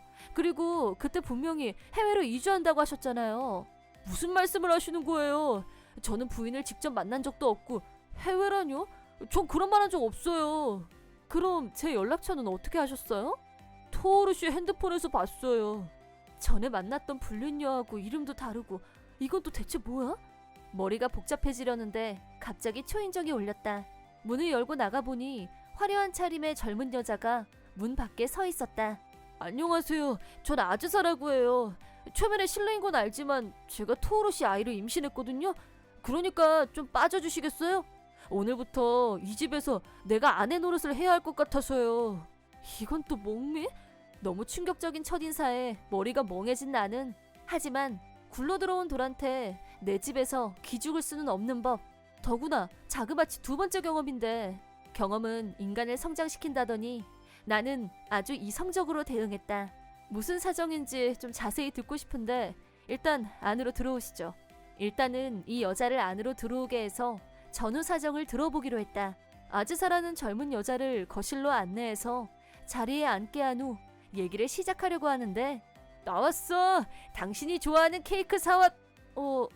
굿 타이밍이거나 혹은 배드 타이밍이거나 퇴근한 남편이 집으로 왔다. 그리고 나와 아즈사란 여자를 보고 얼어붙은 남편은 아주사, 난 여긴 어떻게 왔어? 나 임신했단 말이야. 이제 나 책임져 줄 거지? 남편이 집에 오기 전에 들은 얘기를 정리해보자면 이렇다. 굳이 말하기도 구차스럽지만 그녀 역시 명백한 남편의 불륜 상대이고 스지카란 대학 동기와는 다르게 이쪽은 어느 정도 진심이었던 것 같다. 언젠가는 결혼하자는 말도 했었고 남편이 잠자리에서 그녀에게 이런 말을 했다고 한다. 집사람한테는 괜찮다고 했지만 첫 아이가 유산된 게 이상하게 마음에 걸려. 나도 가업을 이어야 되고 내 뒤를 이을 아이도 반드시 낳아야 하니까. 아버지는 나오코한테 직접 말은 못하고 나한테 압박이 장난 아니야. 애는 언제 다시 가질 거냐고 막. 아주사가 내 애 낳아주면 한 방에 다 해결인데 말이야. 그럼 내가 임신하면 나랑 진짜 결혼할 거야? 그럼 완전 대박이지. 그런 얘기를 주고받았다고 한다. 모르긴 해도 불륜녀와 미래를 즐기면서 술 기운에 취한 건지 아닌 그냥 해본 소리인지 가볍게 입을 놀린 건 분명했다. 하지만 여잔 이게 기회다 하고 그 말에 모든 걸 건 거고 따져보니 스즈카와 시기가 겹쳐 있었다. 말하자면 양다리를 넘어서 세 다리를 걸치고 있었단 얘기다. 이런 개날라리 양아치. 이 정도면 파파라치들이 환장하고 덤빌 먹잇감 아닌가?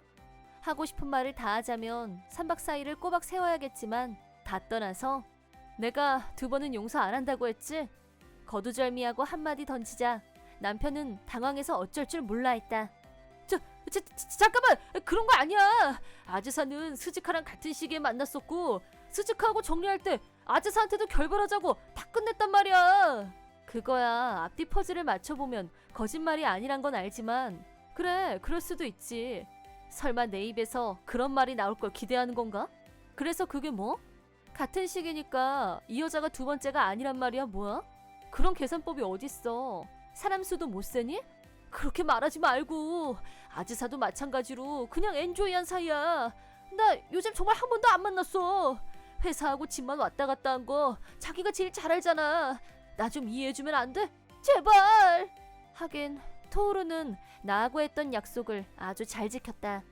그 기간 동안 아즈사를 몰래 만난 적이 없다는 말은 아마 사실일 거다. 그러자 이번엔 아즈사가 끼어들었다. 엔조이라니? 그리고 수지카는 누구야? 똑바로 말해 얼른. 갑자기 일방적으로 이제 만나지 말자고 하면 내가 그래 이럴 줄 알았냐고. 조용히 해. 너 당장 가. 나 곤란하게 만들지 말고. 너 임신했다는 거 뻥이지? 내가 속을 것 같아? 적당히 좀 하자. 어? 이런 저질스러운 상황에 말려들었다는 게 역겨워서 견딜 수가 없었다. 남편에 대한 사랑도 믿음도 모두 끝났다는 게 느껴졌다. 잠시만요. 아즈사 씨라고 했죠? 저 사람 와이프 하고 싶으면 그렇게 해요. 난 저 사람하고 이혼할 거니까. 정말이에요? 와, 대박! 그러자 토오루는 나한테 매달리기 시작했다. 그렇게 말하지 말고 제발 부탁이야. 다시 한 번만 생각해줘. 나 짐 챙겨서 바로 나갈 거야. 지금까지 신세 많았어요, 토오루 씨. 안 돼, 안 돼. 이혼만은 안 돼, 제발. 이 남자가 이혼만은 절대 안 된다고 하는 데는 그럴 만한 이유가 있다. 며칠 후 친정 부모님의 호출로 토오루는 우리 집에 불려왔다. 아버님, 오랜만에 찾아와서 죄송합니다. 이번 일은 정말 제가 잘못했습니다. 죽여주십시오. 이 남자가 가장 무서워하는 사람은 바로 나의 친정아버지인 테치이사였다. 이렇게 사시나무 떨듯이 떠는 이유는 단지 장인어른이 무서워서가 아니다. 사실 아빠는 대기업의 총수였고 나 역시 아빠 회사에서 일하고 있다. 회사 규모만 봐도 이 남자 아버지 회사와는 비교 자체가 안 된다고 할 수 있다. 나는 토오루와 결혼 약속을 했을 때도 집안에 관해서 마지막까지 비밀로 했었다. 처음에는 사람들이 나를 신데렐라로 여겼지만 실제로는 토오루가 남자 신데렐라였던 것이다. 친정 부모님께 인사하러 온 토오루는 눈이 튀어나올 정도로 놀랐었다. 반대로 토오루가 재벌집 사위가 될 각오를 새롭게 하는데 적응 기간이 필요했을 정도다. 그리고 나와 결혼을 하고 나서 얼마 후 토오루네 회사는 경영난에 빠지고 말았다. 그때 대규모 투자를 통해 토오루네 회사를 회생시켜준 사람이 바로 친정 아버지셨고 그 덕에 고비를 넘겼다. 토오루네 회사는 현재 친정 아버지의 재력으로 경영을 이어가고 있다고 해도 과언이 아닌 상태이다. 다시 말해서 나하고 이혼을 하게 되면 솔직히 말해서 자네 회사에 투기를 한 건 가족이니까 인정상 도운 거였는데 가족관계가 사라지면 나도 더 이상 투자를 계속할 이유가 없네. 깔끔하게 한 방에 정리를 하셨다. 하지만 토오루는 그래도 계속 붙잡고 매달렸고 그 모습을 본 아빠가 이렇게 말했다. 부부 사이의 문제니까 결정은 나오코에게 맡기겠네. 어떻게 할 거냐? 나는 아버지의 질문에 이성적으로 대답했다. 이혼을 번복할 생각은 없어요. 당연히 자금 지원도 중단하시는 게 좋을 것 같네요. 자기가 어떤 위치에 있는지 알고 있으면서 이성적으로 행동하지 못한다면 짐승과 다를 게 무엇이며 그런 사람과 부부관계는 물론이거니와 비즈니스 파트너로서도 신뢰할 수 없다는 게 내 판단이었다. 나도 아버지 회사를 이어받을 책임이 있는 사람으로서 가볍게 행동할 수 없다. 내가 유산을 했을 때 친정 부모님도 몹시 슬퍼하셨었다. 또 본인들의 슬픔 그 이상으로 내 몸을 염려해 주셨고 출산휴가, 육아휴가까지 쓸 수 있게 해주셨다. 어쨌든 이혼을 결심하게 된 건 남편의 불륜을 참을 수 없어서만은 아니다. 사업적인 판단에서도 이 남자와는 손절을 할 때가 왔다고 생각했다. 순진한 얼굴로 아무렇지도 않게 남을 속이고 배신하는 남자가 뒤를 잇는 회사와 계속 손잡고 일해봐야 손해만 날 게 뻔히다 보이는데 썩은 가지를 자르는 건 너무나도 당연하다. 또 만약 아이가 태어난다면 양쪽에서 서로 후계자로 삼겠다고 싸움이 날 수도 있다는 생각도 들었다. 만약 나에게 아이가 태어난다면 본인이 하고 싶은 걸 자유롭게 하게 해주고 싶다. 하지만 저쪽 집안은 가업을 대물림하는 것에 강한 집착을 보이는 사람들이다. 내가 아버지 회사를 물려받아야 할지도 모른다고 하자 처음엔 우리 결혼을 달가워하지 않을 정도였다. 하지만 누가 봐도 비즈니스적인 면에서 도움이 될 게 더 많았고 결과적으로는 허락을 하셨다. 지금 생각해보면 나와 토오루의 결혼은 단지 우리 둘만의 문제가 아니었다. 따라서 가능한 이혼만은 피하고 싶었지만 세상 일이 마음대로 되는 게 아닌 것 같다. 인생이 허무하다는 생각이 들었다. 만약 내가 유산을 하지 않았다면 토오루는 불륜을 저지르지 않았을까? 아니, 그건 아닐 것 같다는 생각이 든다. 말로는 나를 사랑하고 걱정하면서 내가 유산이 된 걸 핑계로 바람 피운다는 게 말이 안 되는 일이다. 그 아이는 어쩌면 자기가 이 세상에 태어나서는 안 될 것 같다고 생각했던 건 아닌지, 아이는 나를 떠나면서 토오루란 남자의 진짜 본성을 알게 해준 게 아닐까 하는 생각마저 들었다. 나에게 왔었고 유산으로 떠나보내게 된 아이에게 히카리라는 이름을 지어주었다. 아이는 남자아이였다. 히카리는 한순간이었지만 나를 엄마로 만들어줬었고 내 인생의 빛이 되어주었다. 이 아이를 임신했던 것에는 한치의 후회도 없다. 아이와 헤어질 용기가 나지 않아서 곧바로 무덤을 만들지 못하고 있었다. 이혼을 결심하고 나서 친정쪽 가정묘에 히카루를 묻기로 했다. 나와 토오루는 얼마 후 정식으로 이혼이 성립됐다. 하지만 아버지는 토오루네 회사에서 투자를 바로 회수하지 않았다. 갑자기 투자를 회수하면 거리에 나앉게 될 사원이 많이 생길 게 아니냐. 오너 부부 문제로 불똥이 본인들한테 튀면 그 입장에서는 얼마나 분통이 터지겠니. 다음 분기 때 결산 보고 받고 나서 차차 결정할 생각이다. 물론 너야 내 결정이 내키지 않을 거란 거 잘 안다. 하지만 이것도 경영자로서 고려해야 될 문제다. 이해해줬으면 좋겠다. 네, 사장님 판단에 따르겠습니다. 아버지 생각은 충분히 이해할 수 있었다. 나 역시 아무 잘못도 없는 전 남편 회사 사원들이 우리 부부로 인해 피해를 보는 것은 원치 않으니까. 역시 아버지는 다 계획이 있으신 분이란 걸 새삼 느꼈고 전보다 더 존경하게 됐다. 하지만 토오루는 이번 일을 계기로 회사에서 쫓겨나게 됐고 이혼과 동시에 실업자가 됐다. 수입은 끊어졌지만 위자료를 내야 하는 처지고 거기다 약간 진심이 섞였던 불륜 상대인 아즈사의 뱃속에는 정말 새 생명이 자라고 있었다. 이제 아이를 키우려면 돈도 더 많이 필요할 텐데 어쩌려는지. 이혼이 성립된 후 나는 토오루와 아즈사 양쪽에 위자료를 청구했다. 결국 두 사람은 재출발은커녕 나란히 빚더미에 올라앉고 말았다. 현실적으로 아이를 낳고 키울 돈은 전혀 없는 상황이고 어리석은 예비 엄마, 아빠를 둔 아무 죄 없는 뱃속의 아이가 아직 태어나기도 전인데 벌써부터 가엾게 느껴졌다. 유산의 아픔을 겪었던 나로서 나와는 상관없는 일이지만 뱃속의 아이가 가여웠고 혹시라도 낳을 형편이 안 돼서 낙태라도 하게 된다면 평생 부채감에 시달릴 것 같은 생각도 들었다. 고민 끝에 아버지께 말씀드리고 아즈사의 출산 비용을 토오루 아버지가 내줄 수 없는지 타진해봤다. 만약 그렇게 한다면 친정 아버지도 투자를 몇 년간 더 연장하겠다는 약속과 함께 토오루 아버지는 그 자리에서 바로 오케이 했다. 아즈사도 아이를 낳고 싶은 마음이 강했던지 출산 지원을 받겠다고 했다.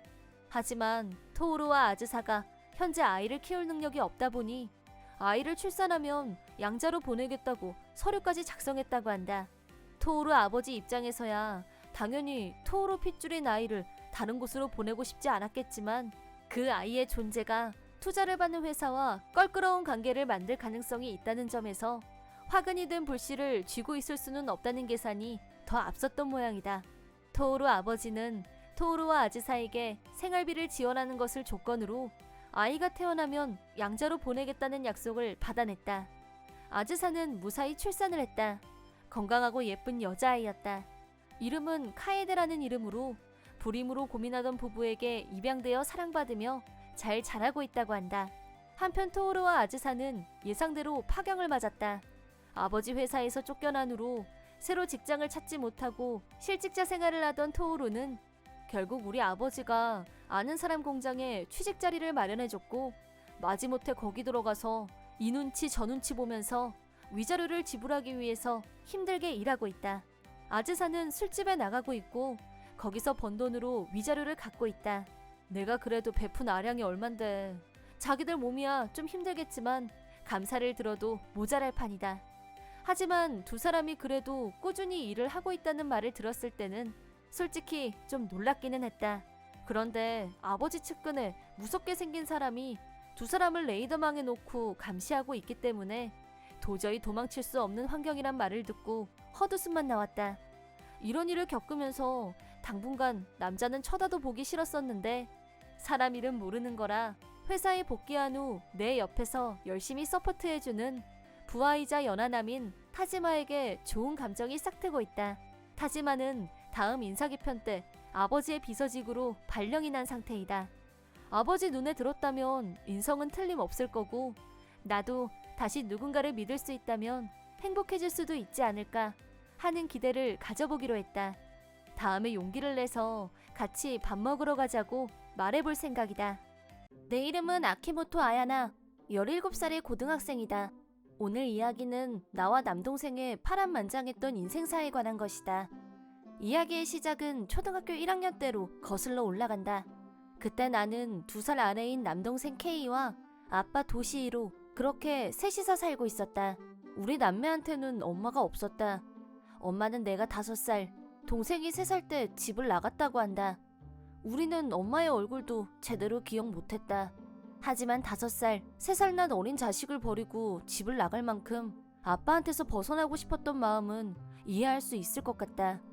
우리가 살던 집은 방 하나에 거실 하나가 딸린 낡고 좁은 아파트였고 사는 형편은 몹시 어려웠다.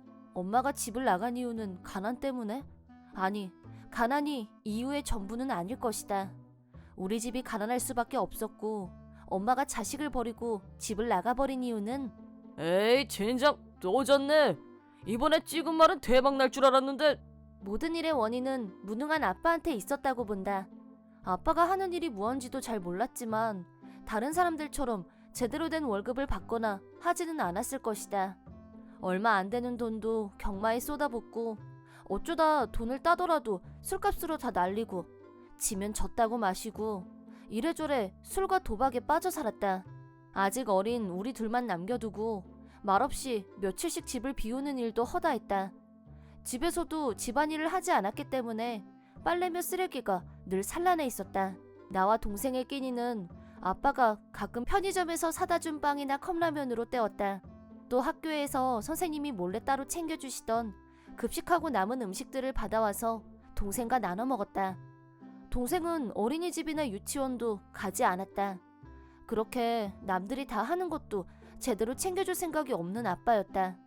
끝없는 배고픔과 외로움을 견디기 힘들었던 어린 동생은 매일 보채면서 서럽게 울었다. 으아, 나 배고파. 배고프지? 미안. 누나가 아무것도 못해줘서 미안해. 으아! 울지 말라고 달래는 것 외엔 아무것도 해줄 수 없었던 내가 정말 싫었다. 하지만 그땐 나도 겨우 7살이었고 아무것도 할 수 없는 게 당연했다. 아빠는 우리는 거들떠보지도 않고 자기 하고 싶은 것만 하면서 사는 사람이었기 때문에 우리가 울든 말든 아무 신경도 쓰지 않았다. 그러던 어느 날 시끄러워! 너 그치지 못해? 도박에서 크게 잃었는지 아빠가 평소보다 훨씬 기분이 안 좋아 보였고 급기야는 울고 있는 K의 뺨을 손으로 세게 내리쳤다. 너무 놀라서 얼어붙은 K를 보는 둥 마는 둥 하던 아빠는 다시 밖으로 횡하고 나가버렸다. K, 괜찮아? 누나, 나 아파. 으아! 아프지? 울지 마. 미안해, K. 이젠 우리한테 폭력까지 휘두르게 된 것이다. 이러다 언젠가 아빠가 우리를 죽이는 건 아닐까 그런 공포에 떨면서 숨을 죽여야 했다. 그리고 그 다음날 동생한테 이상한 증상이 보이기 시작했다. 누나, 나 귀가 이상해. 뭐? 이쪽 귀가 안 들려. 동생이 왼쪽 귀가 들리지 않는다고 했다. 나중에야 알았지만 아빠한테 너무 세게 맞아서 그때 충격으로 고막이 터진 거였다. 하지만 그때 나는 정말 아무것도 해줄 수가 없었다. 아빠한테 맞아서 그런 걸 수도 있고 어디가 아파서 그런 걸 수도 있고 너무 걱정되고 도저히 동생을 혼자 두기가 불안해서 학교도 빠지고 그저 동생 옆에 있었다. 그리고 아빠가 며칠 만에 집으로 돌아왔지만 아빠 다녀오셨어요. 내 인사는 들은 척도 하지 않고 말없이 짐을 싸기 시작했다. 아빠, 어디 가? 저기 아빠, K가 귀가 갑자기 안 들린대. 아빠 K 데리고 병원에 좀 가줘. 동생을 병원에 데리고 가달라고 몇 번이나 애원했지만 귀가 왜 안 들려? 네가 알아서 해. 내가 어떻게 돈도 없고 병원도 모르고. 잘 들어. 나는 이 집에 다시는 안 돌아올 거야. 니들도 죽든가 살든가 니들이 알아서 해. 그렇게 말하고 다시 집을 나간 아빠는 자기가 한 말대로 며칠이 지나도 집에 돌아오지 않았다. 아빠가 집을 나가고 일주일, 집안에는 먹을 것이 정말 하나도 남아있지 않았다. 유일한 먹을거리는 학교에서 남은 급식을 받아오는 것뿐이었는데 토, 일요일엔 그것마저 불가능했고 그저 줄인 배를 움켜쥐고 허기를 참는 수밖에 없었다. 공과금을 내지 않으니 전기수도 가스도 끊겼다. 나도 그렇고 동생도 그렇고 하루가 다르게 쇠약해져 갔다. 이러다간 둘이서 같이 죽을지도 모른다는 공포심이 어린 마음에도 밀려왔다. 누나 배고파. 나도 배고파. 어쩜 우린 하늘나라에 갈지도 몰라. 죽음의 공포 앞에 떨고 있을 때 누가 문을 똑똑하고 두드렸다. 아빠면 녹화 안 하고 그냥 들어올 텐데 누구지?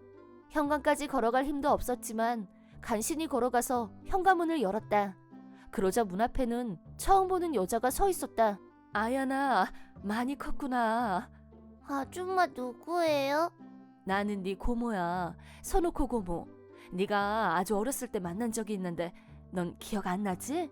선우코 고모는 아빠의 여동생이라고 했고 내가 어렸을 때 만난 적도 있다고 했다.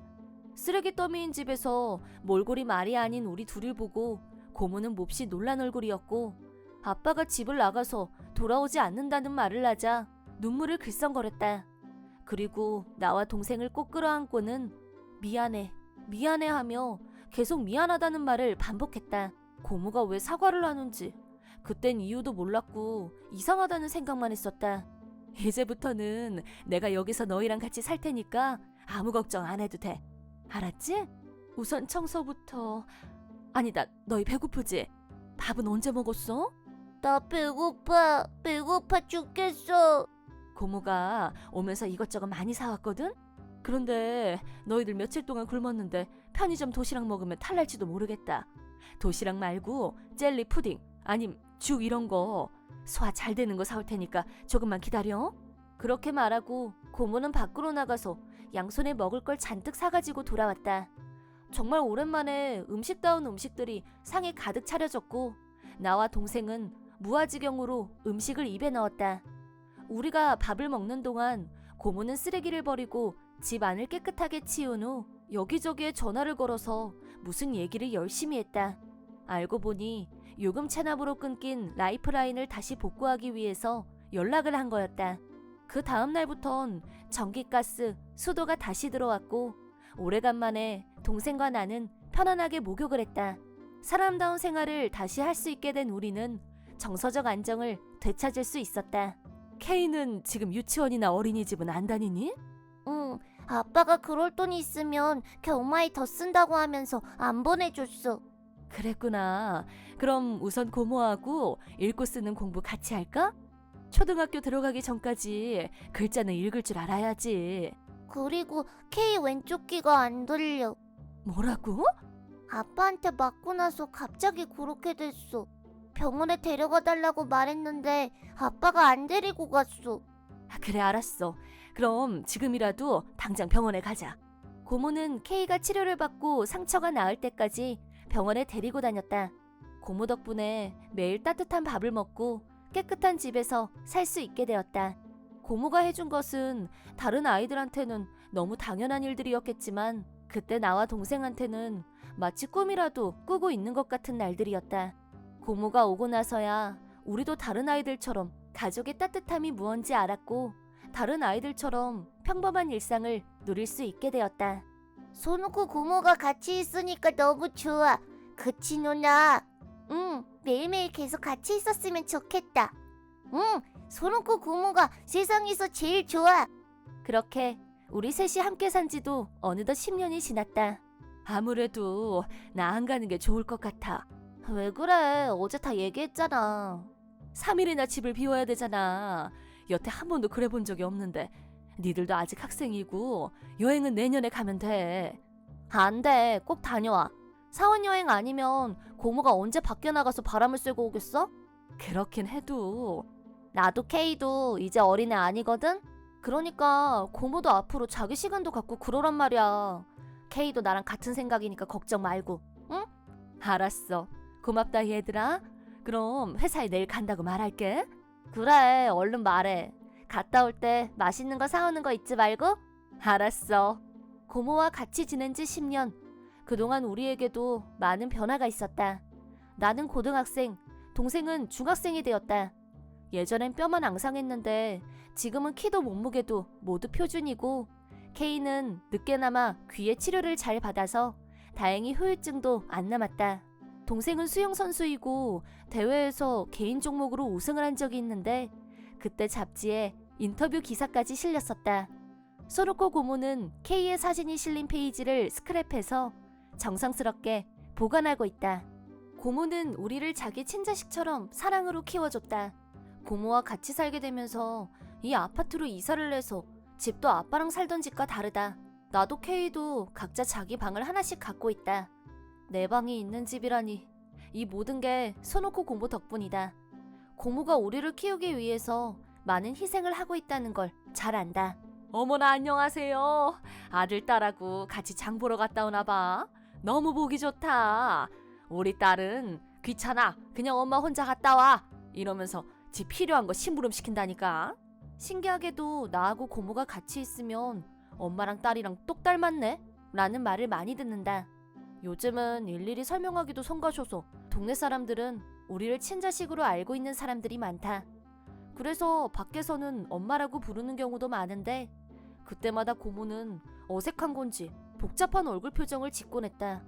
물론 우리가 그렇게 부르는 게 싫어서 그런 건 아닐 테고 어쩌면 진짜 엄마가 있는데 그렇게 불리는 게 미안해서 저러나 싶기도 하고 여러 추측을 하게 된다. 고모네 회사는 해마다 사원여행으로 가로이자와에 가는데 우리가 어렸을 때는 갈 수 있는 처지가 아니었다고 해도 이제는 우리도 어린애가 아니니까 올해는 고모를 꼭 사원여행에 보내자고 동생하고 벼르고 있었다. 처음엔 올해도 안 갈 거라고 고모가 계속 버텼지만 이러다간 여행 한번 못 가보고 정년 퇴임하겠다고 우리가 아우성을 치고 여가도 즐겨야 한다고 밀어붙이고 해서 겨우겨우 가는 걸로 결론이 났다. 그리고 드디어 여행 디데이. 그럼 나 갔다 올게. 니들 무슨 일 있으면 꼭 연락해야 된다. 알았어. 우리 걱정 말고 고모 재밌게 놀다 와. 이런 무슨 일. 우리 고딩이야. 진짜 걱정하지 말고 질잼하고 와. 고모 은근 과보인 거 알지? 걱정을 버려 제발. 이렇게 겨우겨우 고모 등을 떠밀어서 배웅을 마쳤다. 하지만 바로 그 다음날 잠깐 혼자서 외출을 했을 때 동생한테서 이런 메시지가 왔다. 나 지금 지하철이라 통화 못하는데 무슨 일이야? 누나 놀라지 말고 들어. 아빠가 집에 찾아왔어. 뭐? 아빠라니? 그때 우리 버리고 간 그 남자? 나도 처음엔 누군지 전혀 몰라봤는데 근데 몇 마디 해보니까 아빠가 맞는 것 같더라고. 아니 근데 우리가 어디 사는지 어떻게 알고 찾아왔대? 그게 잡지에서 내 인터뷰 기사를 봤나봐. 우연히 기사에 소개된 우리 학교 이름 보고 학교 앞에서 몰래 기다리고 있다가 내 뒤를 따라왔대. 그게 아빠라는 사람이 할 짓이야? 너 같이 있지 말고 적당히 둘러대고 일단 밖으로 나와. 그러고 나서 고모한테 당장 연락해. 빨리! 알았어. 나도 바로 집에 갈 테니까 조금만 더 참아. 너무 황당한 얘기라 가슴이 쿵쾅거리고 다리가 후들거렸다. 10년이나 지나서 우리를 버리고 나갈 땐 언제고. 우리 같은 건 다 있고 어디서 혼자 잘 먹고 잘 살고 있겠지. 그렇게 생각하고 나도 다 잊고 살았었는데 이제 와서 무슨 염치로 우리를 찾아왔는지 무슨 속셈인지 전혀 짐작이 가지 않았다. 아무튼 정신없이 뛰어서 집에 들어서니 아이고 이거 오랜만이다. 어느새 우리 아야나가 다 큰 처녀가 됐네. 동생이 말한 대로 아빠가 있었다.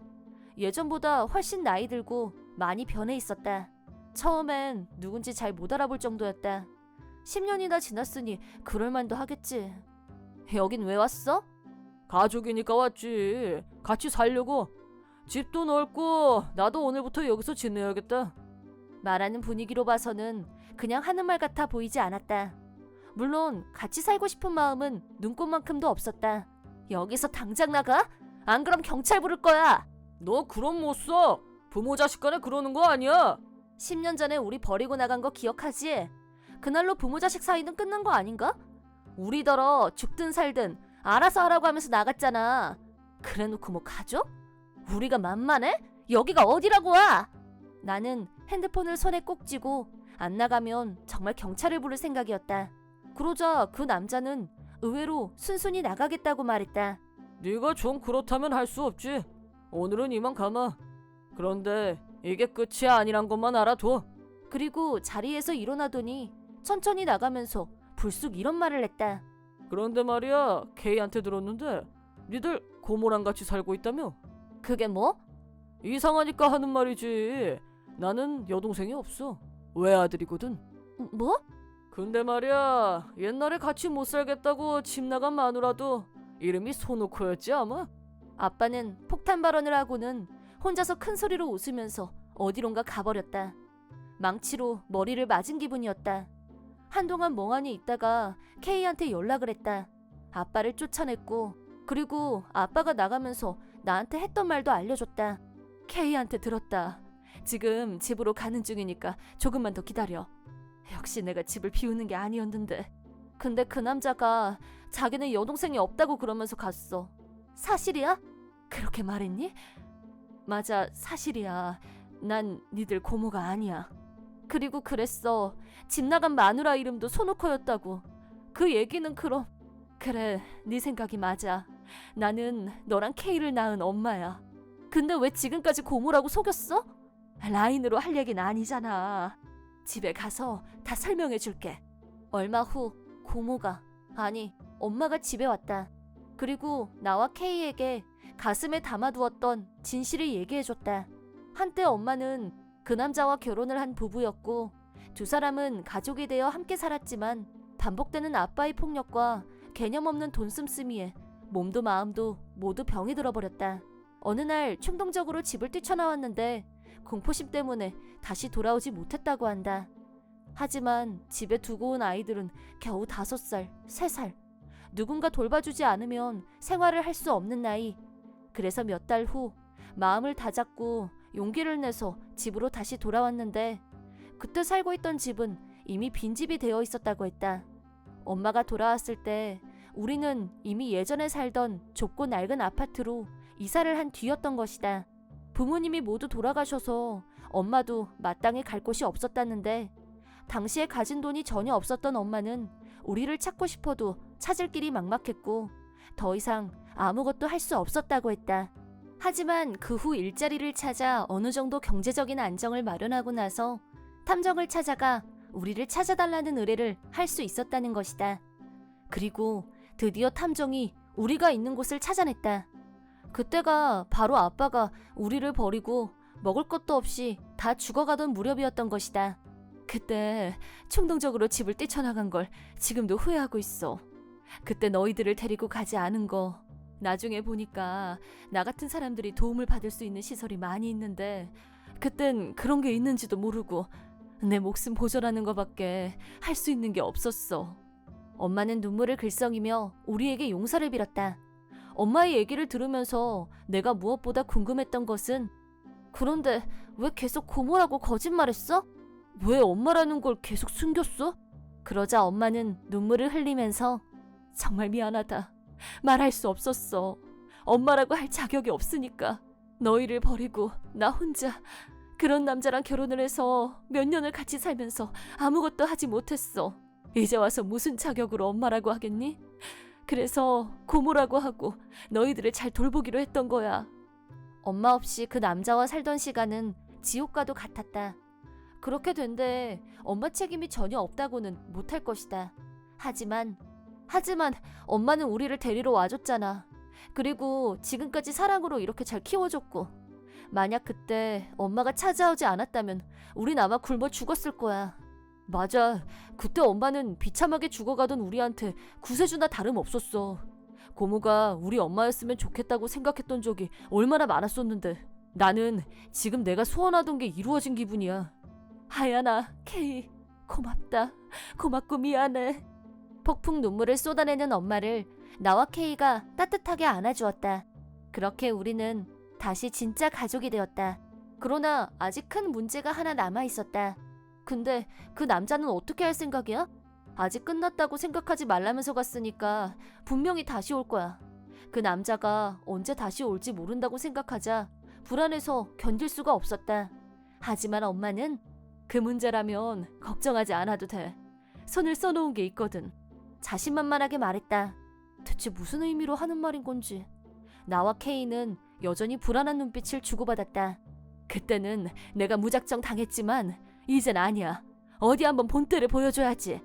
며칠 후 전에 그 남자가 와서 남겨놓고 간 번호로 연락을 해서 집으로 오게 했다. 요요만만한 표정으로 다시 우리를 찾아온 그 남자는 그래, 나더러 집에 와서 살아달라고 부탁하는 거야? 난 소놓고 네가 애들 데리고 엄마 노릇을 하고 있을 줄은 몰랐다. 이제야 우리 가족이 완전체로 다시 모인 건가? 뻔뻔하게도 우리가 자기를 부른 이유를 들어와서 살라는 의미로 해석을 한 모양이었다. 머리에 뇌 대신 파치고 구슬을 채우고 다니나 언감생심 어디서 감히. 여기가 어디라고 살러 들어올 생각을 해? 이어서 엄마가 차분하고 또박또박하게 말했다. 당신을 꼭 보고 싶다는 사람이 있어. 10년 넘게 당신을 계속 찾아다녔대. 아무래도 오늘 감동적인 재회가 될 것 같은데? 그리고 누군가 현관문을 열고 들어왔다. 실례합니다. 네가 도시로 맞지? 우리 사장님이 당신을 꼭 좀 만나야겠다고 하셔. 같이 좀 가자. 이 사람들은 법 따위를 무서워하지 않는 금융업 종사자들로 간단히 말하자면 불법 사채업자였다. 10년 전 이 남자가 우리를 버리고 집을 나간 이유가 바로 이거였다. 사채로 끌어다 쓴 돈이 눈덩이처럼 불어나자 도망을 친 거였다. 엄마는 탐정을 통해 그 사실을 이미 알고 있었고 만일의 사태를 대비해 그 남자가 돈을 끌어다 쓴 사채업자가 어딘지를 전부 적어놨었다고 한다. 그리고 그 남자가 우리를 찾아왔다는 말을 듣자마자 즉시 사채업자에게 연락을 했고 그 남자가 나타났다는 정보를 넘긴 것이다. 물론 사채업자 쪽에서도 적지 않은 돈을 입씻고 날라버린 인간을 그냥 둘 리 없었고 끈질기게 찾고 있던 중에 황금 정보를 얻은 것이다. 그쪽에서도 엄마의 요구를 흔쾌히 수락했다.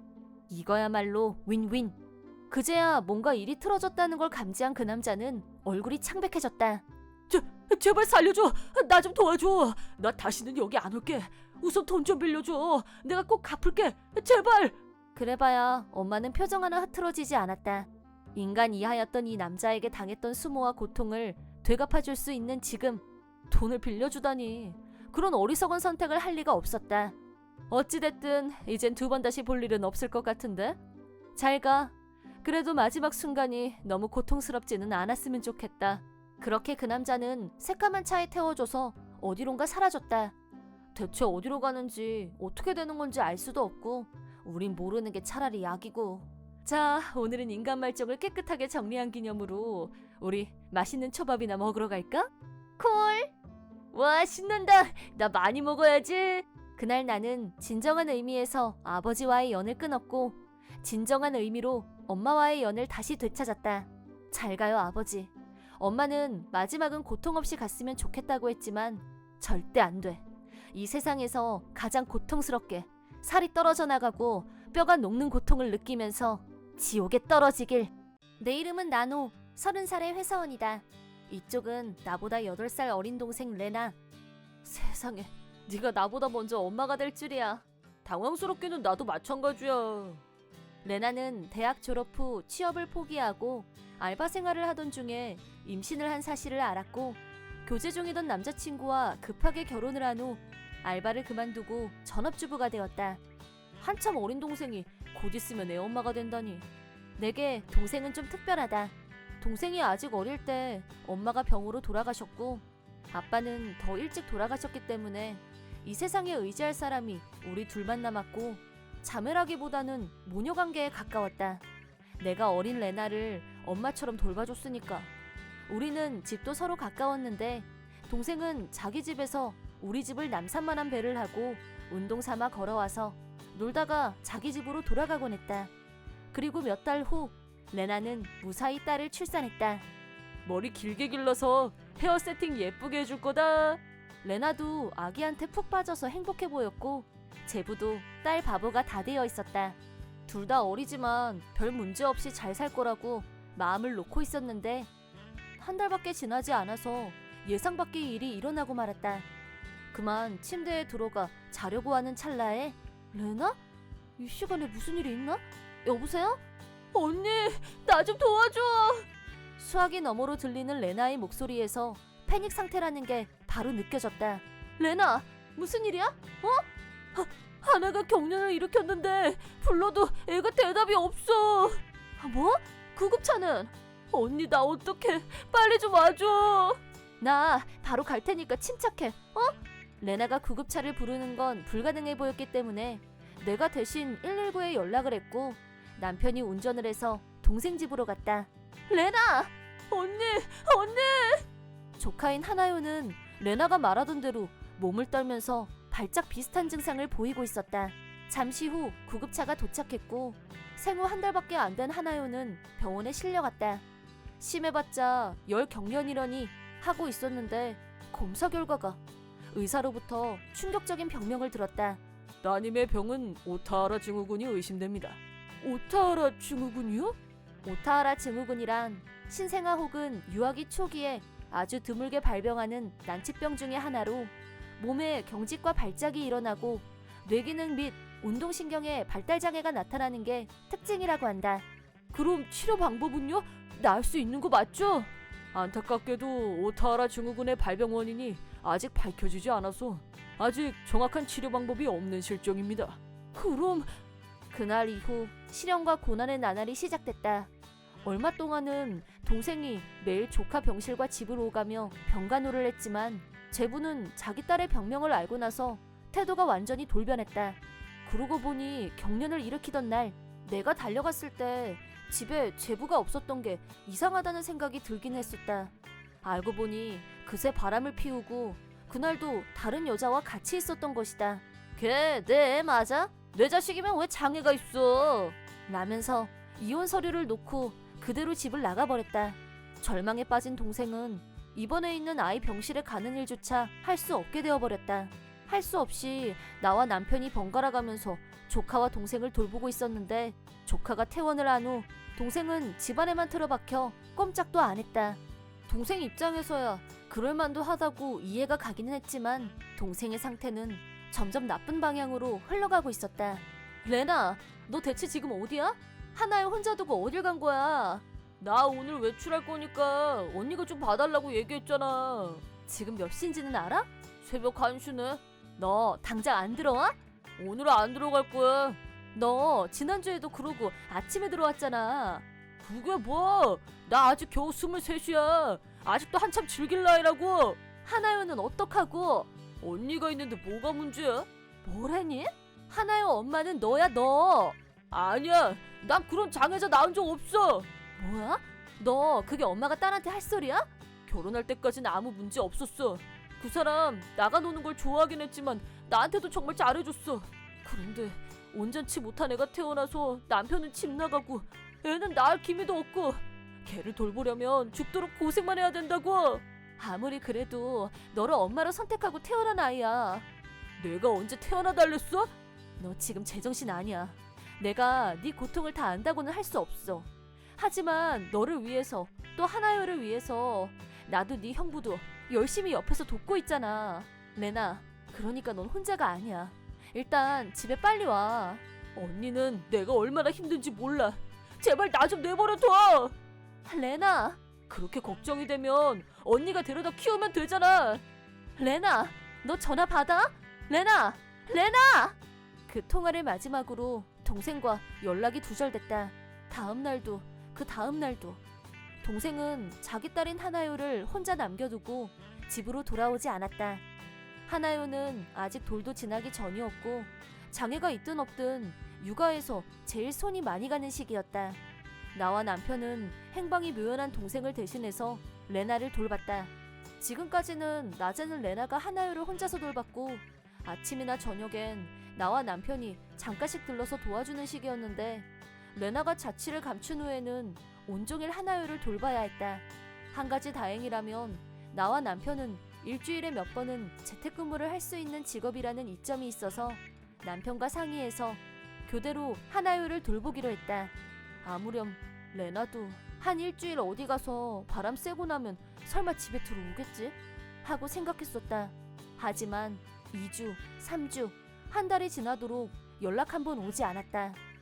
마사요 씨, 정말 뭐라고 할 말이 없어. 동생 일에 당신까지 부담지게 해서. 남편은 따뜻하고 불의를 보면 참지 못하는 성격이다. 현재 상황에서도 불평 한마디 없이 적극적으로 협력해주고 있었다. 당신 책임도 아닌데 미안해하지 마.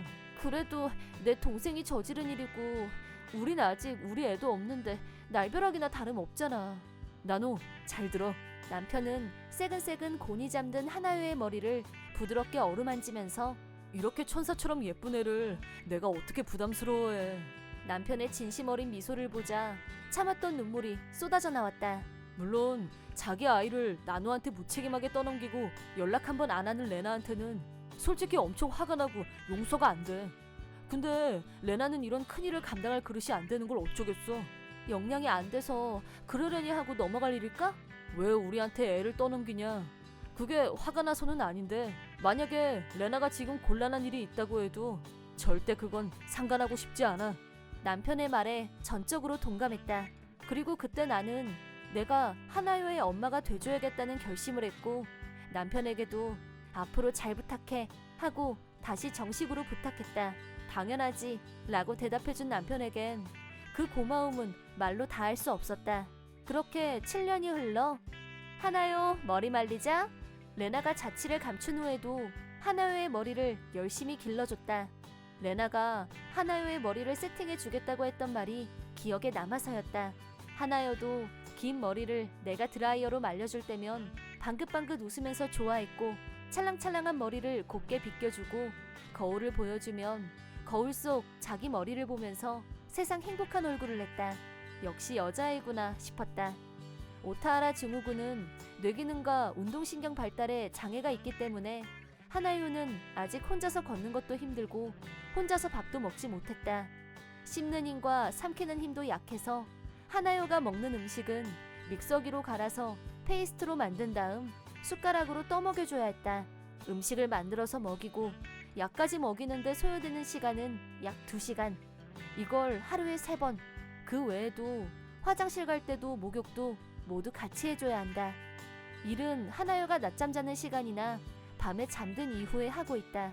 처음 하나요를 데려왔을 때는 일주일에 반 정도 재택을 했었지만 내가 키우기로 마음먹은 후에는 완전 재택으로 업무 환경을 바꿨고 남편에게 도움을 받아가면서 열심히 최선을 다해 하나요를 키우고 있다.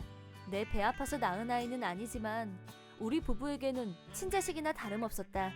하느님도 그런 내 마음을 아시는 건지 우리 부부는 아직 아이가 생기지 않았고 나는 오로지 하나요가 건강하고 행복하기를 기도하면서 열심히 키우는 일에 온 마음을 다해왔다.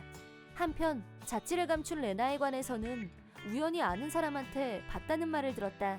가끔 이 근처에 나타날 때가 있다는데 그때마다 매번 다른 남자 팔짱을 끼고 번화가 쪽으로 가는 걸 봤다나 뭐라나.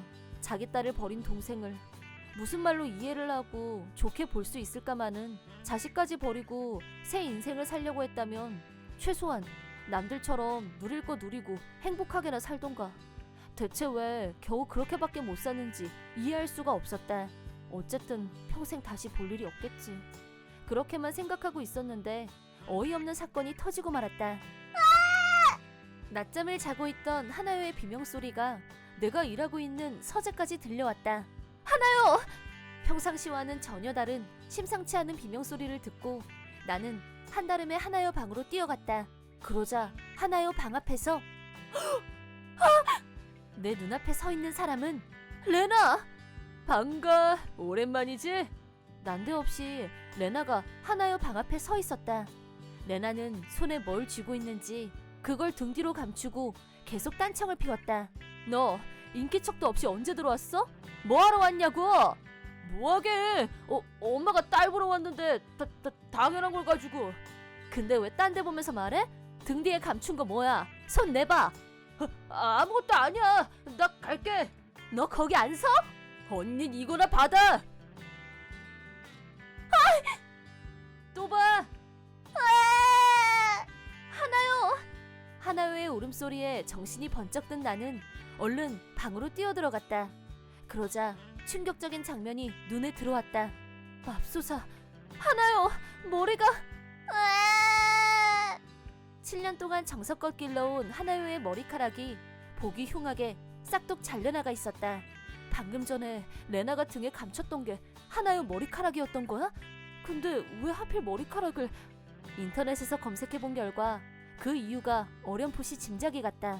집에 있던 소형 가전제품, 내 액세서리도 몇 개 같이 없어진 걸로 봐서는 레나가 지금 경제적으로 힘든 상태라는 것이 어렵지 않게 짐작이 갔다. 그러니까 레나는 팔 생각으로 내 딸아이가 그토록 아끼던 소중한 머리카락을 싹둑 잘라내간 것이다. 머리카락의 시중 가격은 비싸봐야 몇천엔 정도였다. 겨우 몇천엔 받자고. 나노, 분노를 누를 수 없었던 나는 도난당한 물품을 포함해서 머리카락 문제를 경찰에 피해 신고를 할 생각으로 찾아갔다. 하지만 이 문제는 가족 간에 일어난 일이고 머리카락을 자른 사람이 다름 아닌 친모라는 이유로 신고 접수가 제대로 되지 않았다. 우리가 할 수 있는 건 레나가 다음에 또 이런 짓을 할 경우를 대비해서 대책을 세우는 일뿐이었다. 우리는 방법을 생각했고 바로 행동에 옮겼다.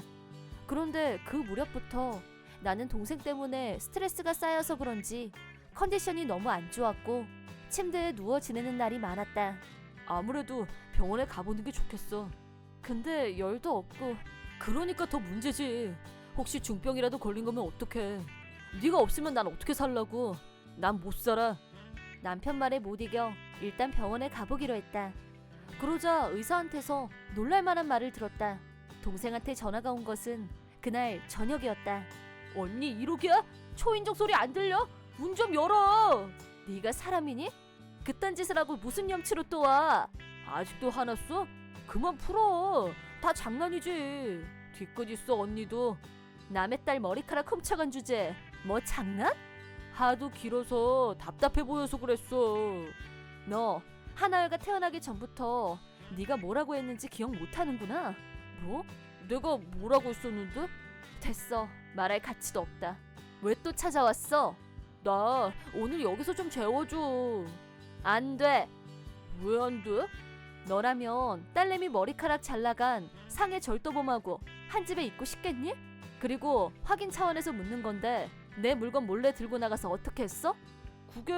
그건 지금 나한테 없어. 전당포에 맡겼니? 헉! 어떻게 바로 알아맞혀? 네가 돈이 궁하다는 얘기는 소문으로 들은 적 있어. 그럼 돌려 말하지 않을게. 재워주기 싫으면 나 돈 좀 꺼줘. 싫어. 왜 그래 정말. 나 요즘 깻잎도 제대로 못 먹는단 말이야. 내 알바 아니야? 그럴 때 사람들은 일자리를 구해. 알바를 몇 군데 했었는데 어딜 가도 사람들하고 잘 안 맞아서. 그야 날마다 이 남자 저 남자 찝쩍거리면 누가 너랑 같이 일하고 싶겠니? 아니야. 물론 남자는 많이 있었는데 그 남자들 결혼 후 다 다른 여자랑 한단 말이야. 난 지금 완전 외톨이야. 그게 뭐 어쨌단 거야? 언니 지금 나 대신에 하나여 돌봐주고 있잖아. 아니 장애아도 돌볼 여유가 있는 사람이 나처럼 사지육신 멀쩡한 애 하나 더 못 거두겠어? 그 말을 듣는 순간 내 머릿속에서 확 하고 스파크가 일어나는 게 느껴졌다. 이게 쫄린 입이라고.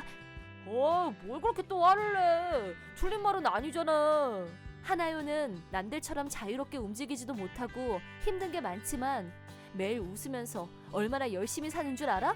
하나요 웃는 얼굴을 보면서 우리가 얼마나 행복을 얻는지 너 같은 게 감히 짐작이나 하겠어? 그래, 네 말대로 넌 멀쩡한 사지육신 가지고 남들처럼 하려고만 하면 뭐든 할 수 있으면서 자기밖에 모르고 남한테 피해주고 빌붙을 꿍리만 하는 주제에 어디서 하나요랑 너를 비교해? 이 기생충아! 내가 지금 하나요보다 못하다는 거야? 비교하는 것 자체가 말이 안 되지. 앞으로 나한테 언니라고 하지 마. 너 같은 동생 둔 적 없으니까 다시 찾아오지 마. 언니 나한테 왜 이래? 그럼 돈이라도 좀 빌려줘. 돈 줄 때까지 나도 여기서 한 발자국도 안 움직일 거니까. 그런 줄 알아? 근데 경찰차가 왜 여기로 오는데? 그야 올만하니까 오지. 언니가 불렀어? 옆집 사람이 불렀겠지. 거기 이제 우리 집 아니야. 다신 네 꼴 안 보려고 나 이사까지 한 사람이야. 거짓말이지. 어디로 갔는데? 그걸 내가 왜 가르쳐줘? 안 돼. 언니 장난 그만 쳐. 이러지 마. 나 기댈 사람 언니밖에 없는 거 뻔히 알잖아. 하나여도 너밖에 기댈 사람이 없었어. 근데 넌 갓난아기인 하나여를 버렸어. 그런 너를 내가 왜 도와줘야 되니? 언니 제발 이러다 나 잡혀가. 나 좀 살려줘. 다 네 탓이야. 지금까지 네가 지은 죄가 너한테 되돌아온 거야. 네 문젠 네가 해결해. 안 돼. 레나는 순찰차에 연행되어 경찰서에 갔지만 특별히 죄를 지은 건 아니라 곧 풀려났다. 하지만 진짜 문제가 일어난 건 그 다음이었다. 알고 보니 레나는 하나여를 버리고 달아난 후 자신과 딸을 버린 전 남편과 다시 만났고 이번엔 부부가 아닌 내연관계로 만나서 나사 풀린 것처럼 놀고 마시고 같이 살았다는데 이걸 무슨 관계라고 해야 할지 정의가 내려지지 않지만 전 남편은 레나와 함께 살면서 명의도용으로 사채업자한테 사채빚을 끌어다 쓰고 증발해버렸고 돈이 급하게 필요하게 된 레나는 결국 나한테 온 거였다. 그런 게 아니었으면 평생 오지 않았을 거란 얘기. 결국 동생과 전 남편은 사채업자 손에 잡혔고 현재 두 사람은 나란히 아침부터 밤까지 빚 변제를 위해서 열심히 땀 흘리고 있다는데 언제쯤 자유의 몸이 될지는 아무도 모른다는 사실. 한편 우리는 사쿠라, 여기 언니야 언니. 하나요, 네 동생이야. 사쿠라. 실은 그동안 내 컨디션이 안 좋았던 건 입덧 때문이었다. 지금은 무사히 출산을 했고 우리는 그렇게 내 식구가 되었다. 하나여도 여동생이 태어난 것을 너무너무 기뻐하고 있다.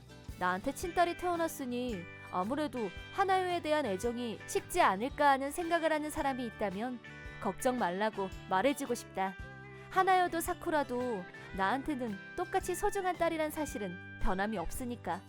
앞으로 우리 네 식구가 언제까지나 건강하게 행복하게 잘 살았으면 하는 마음이다.